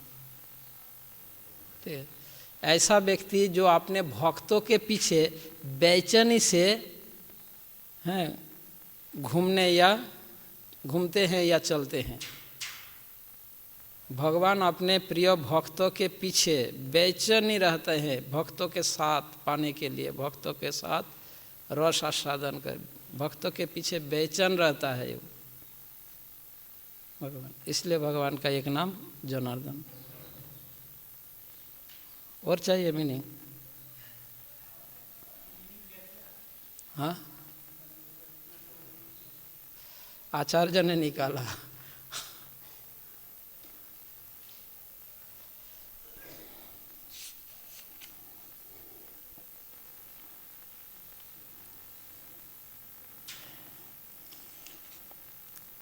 15 मिनट और है।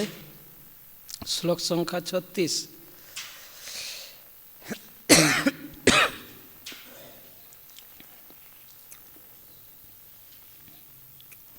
पापमेवाश्रयेत् अस्मान् हत्ता एतान् आततायिन तस्मान्नर्ह वयं हन्तुं धार्तराष्ट्रान् सबान्धवान् स्वजनं हि कथं हत्ता सुखिनः सं माधव। माधव शब्द का अर्थ ऑलरेडी हमने चर्चा कर लिया है ना। अनुवाद, यदि हम ऐसे आतताइयों का वध करते हैं तो हम पर पाप चढ़ेगा, अतः यह उचित नहीं होगा कि हम धृतराष्ट्र के पुत्रों तथा उनके मित्रों का वध करें। हे लक्ष्मीपति कृष्ण, इससे हमें क्या लाभ होगा और अपने ही कुटुंबियों को मारकर हम किस प्रकार सुखी हो सकते हैं। इस श्लोक में अर्जुन धृतराष्ट्र के पुत्रों को आतताई कहकर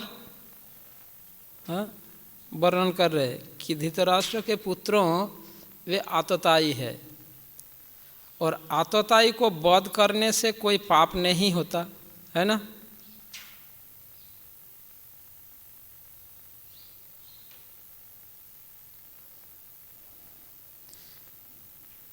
इस बात को समझते हुए भी अर्जुन यह कह रहे हैं कि इन आतताइयों को वध करने से उन्हें पाप लगेगा।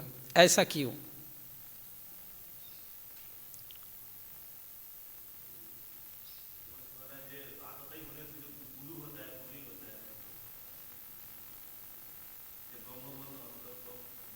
हाँ, वो तो अर्जुन का विचार, मतलब प्रश्न यह है, अर्जुन जानते हैं और कह भी रहे हैं कि धृतराष्ट्र के पुत्र आतताई है, और शास्त्रों के अनुसार आतताइयों को वध करने से पाप नहीं लगता। ये बात अर्जुन तो जानता है, और जानते हुए भी अर्जुन इन आतताइयों को हत्या करने से पाप लगेगा यह कह रहे हैं। इसका क्या कारण है, क्या अर्थ है? बोलिए बोलिए। हाँ हाँ, अर्जुन स्वभाव से साधु थे, भक्त थे, एक कारण है। अर्जुन का विचार यह है, अर्जुन ऐसा क्यों कह रहे कि इनको हत्या करने से पाप लगेगा। अर्जुन का विचार है कि प्रत्येक व्यक्ति का सबसे पहला कर्तव्य अपना कुटुंबियों को पालन पोषण करना, नीति शास्त्रों के अनुसार, शिष्टाचार के अनुसार, है ना। पहला कर्तव्य होता है अपने कुटुंबियों को पालन पोषण करना।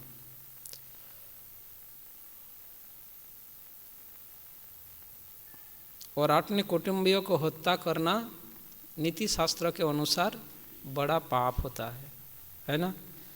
चाहे ना अपने कुटुंबी आतताई ही क्यों ना हो, यह सिद्धांत नीति शास्त्र के अनुसार।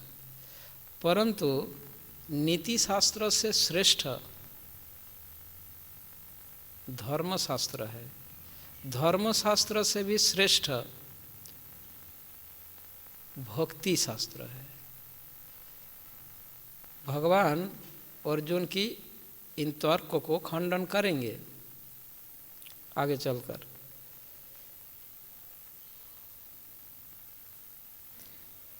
यदि अपना कुटुंबी आतताई हो तो यदि उसे अपने कुटुंब से अलग करके उचित दंड न दिया जाए तो संपूर्ण कुटुंब पर दोष लगेगा। अर्जुन इस बात को न समझकर, अर्जुन केवल नीति शास्त्रों के आधार पर यह विचार कर रहे हैं। इसीलिए अर्जुन ने यह कहा, सामान्य तो जब व्यक्ति भौतिकता भौतिक जीवन में लिप्त होता है, जब कोई भौतिकता द्वारा ग्रसित, मोह द्वारा ग्रसित हो जाता है, मोहग्रस्त भौतिकतावादी लोगों का विचार इसी के आधार पर होता है, नीति शास्त्र, शिष्टाचार। इसीलिए जब कोई कृष्ण भावनामृत में योगदान करता है, लोग क्या कहते हैं, परिवार वाले, रिश्तेदारों, हाँ साधु बन गया पर इतना नहीं समझा, माँ बाप को छोड़ के चले गए। हाँ यही तो बोलते हैं ना, क्या बोलते हैं, हाँ जो माँ बाप इतना किया वो किया। इनका यह कहना लॉजिक कि नीति शिष्टाचार, नीति शास्त्र के आधार पर, हाँ हाँ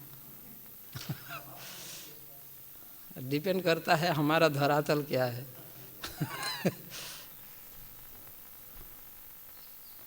प्रभुपाद जी तात्पर्य में 6 प्रकार के आतताइयों का वर्णन किए हैं। तो अर्जुन यह बात इसलिए कह रहे हैं, अर्जुन यह नहीं समझ रहा है इस बात को कि अगर कोई कुटुंब आतताई बन जाए, उनको कुटुंब से अलग करके उनको दंड देना चाहिए, और यदि उनको कुटुंब के अंदर ही रखा जाए तो समस्त कुटुंब पर दोष लगेगा। इस बात पर विचार न करके वो कुटुंब हत्या करके पाप लगेगा, इस पे केवल विचार कर रहे हैं, जिस कारण ऐसा कह रहे हैं वो जानते हुए भी। ठीक है,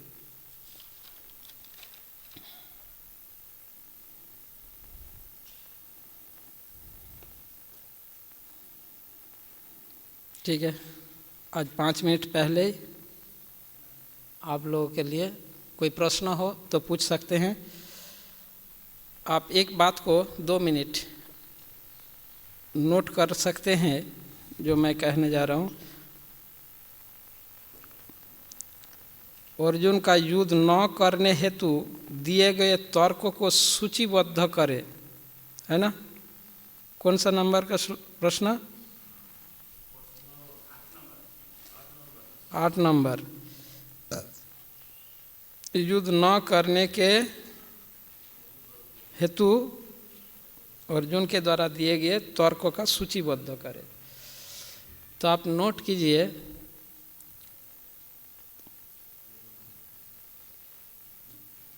सत्ताईस नंबर श्लोक में एक तर्क है,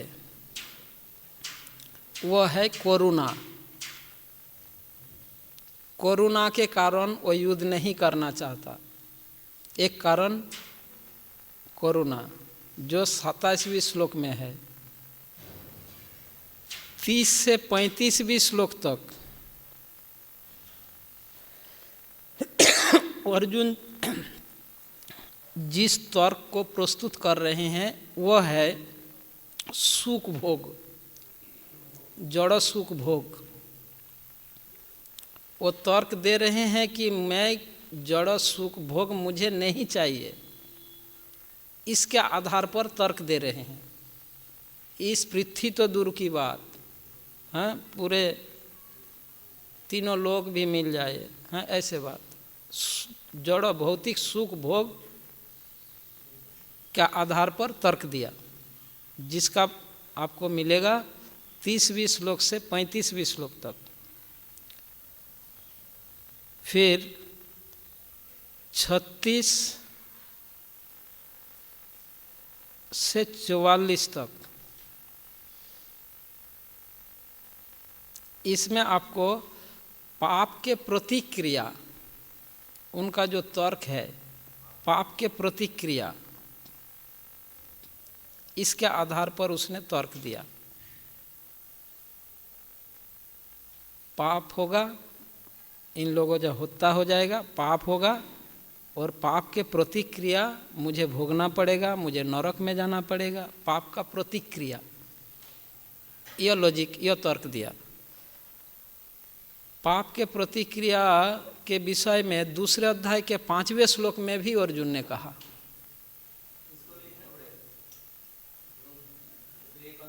ये पहला अध्याय, पर जब एग्जाम होगा तब पहला अध्याय में सीमित थोड़ी रहेगा।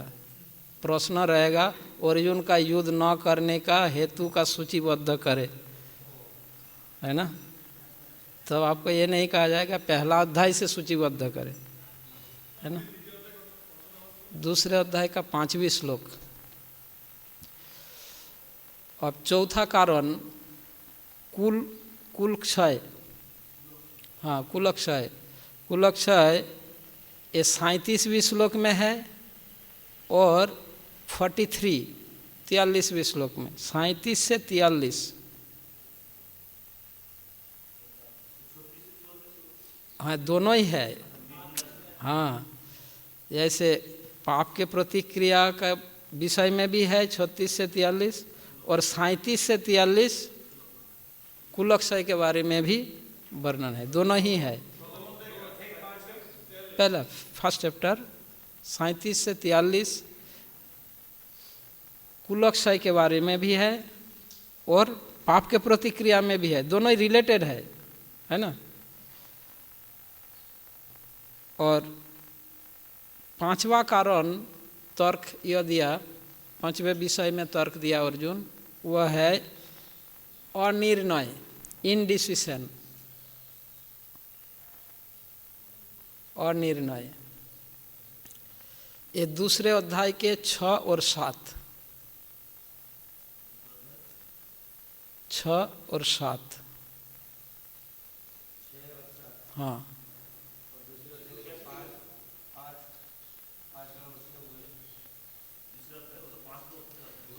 पाप के प्रतिक्रिया के विषय में है।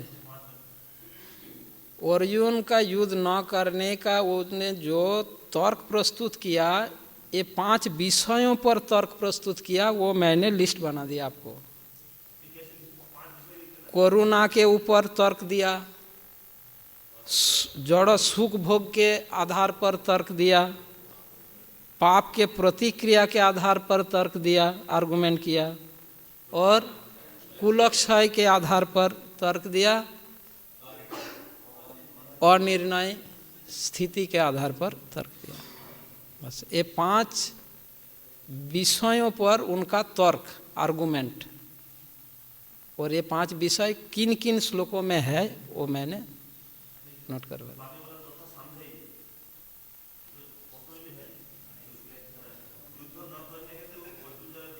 हाँ समझाना तो क्लास चल रहा है, समझाना विषय तो क्लास चल रहा है। नहीं आप एग्जाम के पेपर में ये लिखेंगे, ये समझाना तो क्लास में टीचर ने समझाया, मैं आपको क्या समझा, ऐसा लिखोगे क्या? आपको समझना है, क्लास सुनकर आपको समझना है और आपको उनको समझाना है, मिलकर समझाए।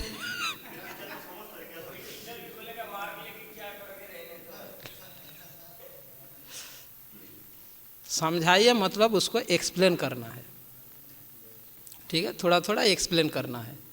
जैसे क्लास में मैं एक्सप्लेन कर रहा हूँ, थोड़ा थोड़ा ऐसे ही मार्क के हिसाब से 1 सेंटेंस 2 सेंटेंस ऐसे एक्सप्लेन करना है। समझाइए जो लिखा है ना, इसका मतलब यह है कि ये और तर्क को आपने सूचीबद्ध किया, लिस्ट किया, और प्रत्येक को थोड़ा थोड़ा एक्सप्लेन करना है ना। अब यदि मार्क जैसा रहेगा उसके अनुसार एक्सप्लेन करना है। जैसे आज मैंने क्या क्या एक्सप्लेन किया, सुख भोग के लिए क्या एक्सप्लेन किया, क्या पॉइंट बताया?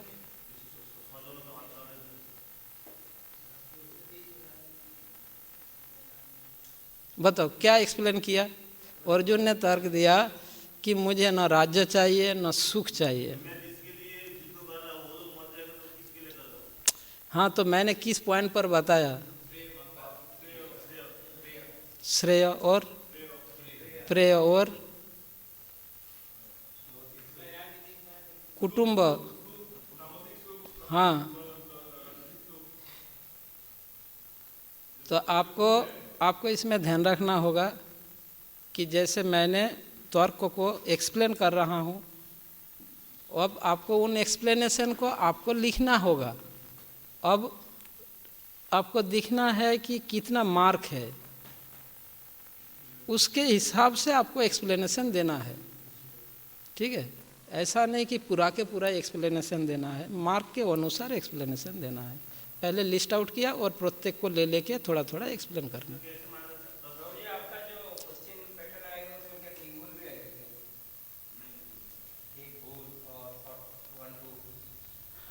नहीं, मैं फिल इन द ब्लैंक्स दूंगा एनालॉजी से। जो उपमाएं हैं प्रभुपाद के तात्पर्य में, वहाँ से फिल इन द ब्लैंक्स दूंगा। शून्य स्थान पूरण, रिक्त स्थान पूर्ति। जैसे पहला श्लोक के तात्पर्य में प्रभुपाद ने धान खेत का उपमा दिया। जैसे दूसरे अध्याय में आएगा, डूबते हुए व्यक्ति को वस्त्रों को रक्षा करना, उपमा दिया ना। ऐसे बहुत से उपमाएं दिए हैं प्रभुपाद जी। ऐसे उपमाओं से मैं सेंटेंस लूँगा या उपमा को दे दूँगा, वहाँ लिख दूँगा, उनमें से एक शब्द को हटा दूँगा, वो शब्द आपको लिखना होगा। यानी उपमा आपको याद करना होगा, मेमोराइज करना होगा। सिंपल बात है। जो उपमाएं हैं उन उपमाओं को आपको मेमोराइज करना है।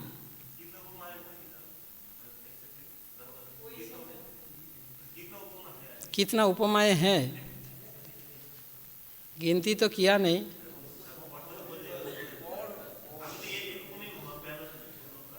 नहीं, और भी मुझे ध्यान नहीं है, पर होगा। मैं सारे पारपोट पढ़ा नहीं ना, आप लोगों के सामने पढ़ा नहीं, इसलिए आया नहीं।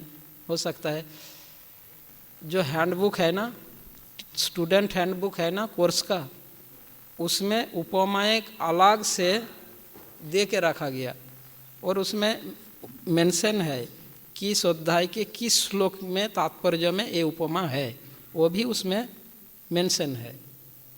तो आप स्टूडेंट हैंडबुक लेंगे तो सारे एनालॉजी आपको मिल जाएगा और उन एनालॉजी से मैं फिल इन द ब्लैंक्स दूंगा और ऑब्जेक्टिव क्वेश्चन दूंगा क्लोज बुक एग्जाम में, ठीक है। Objective question, fill in the blanks, अभी 1 से 3 अध्याय तक। बाकी दूसरे अध्यायों के लिए हाँ कुछ और, जैसे मल्टीपल चॉइस भी रहता है, कभी फिल इन द ब्लैंक्स रहता है, ऑब्जेक्टिव क्वेश्चन रहता है। अब BIG का जो स्टैंडर्ड होगा इसी स्टैंडर्ड में क्वेश्चन होगा, कोई ऐसे कोई दिक्कत नहीं है।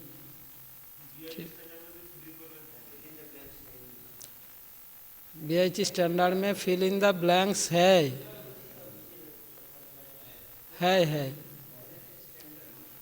BIG स्टैंडर्ड में भी फिल इन द ब्लैंक्स है, नहीं है ऐसा नहीं है।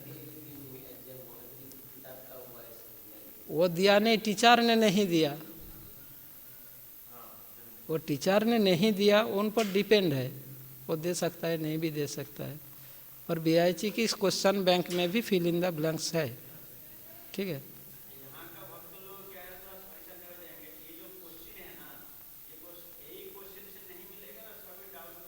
नहीं, इसी क्वेश्चन में से ही मैं दूंगा। नहीं, ऐसा मैं आप लोगों को परेशान नहीं करूंगा। मैं इन्हीं क्वेश्चन में से ही दूंगा। थोड़ा बहुत क्वेश्चन को चेंज करूंगा, 1-2 प्रश्नों को थोड़ा बहुत हाँ थोड़ा चेंज कर देंगे, पर इन्हीं क्वेश्चन में से ही मैं दूंगा, ठीक है।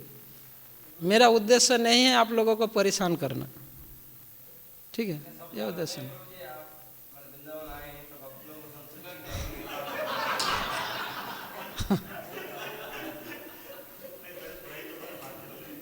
आप लोगों को परेशान करके क्या होगा?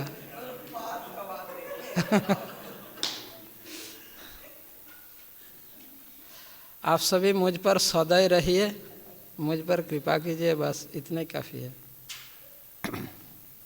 हरे कृष्णा। जय श्रील प्रभुपाद की जय।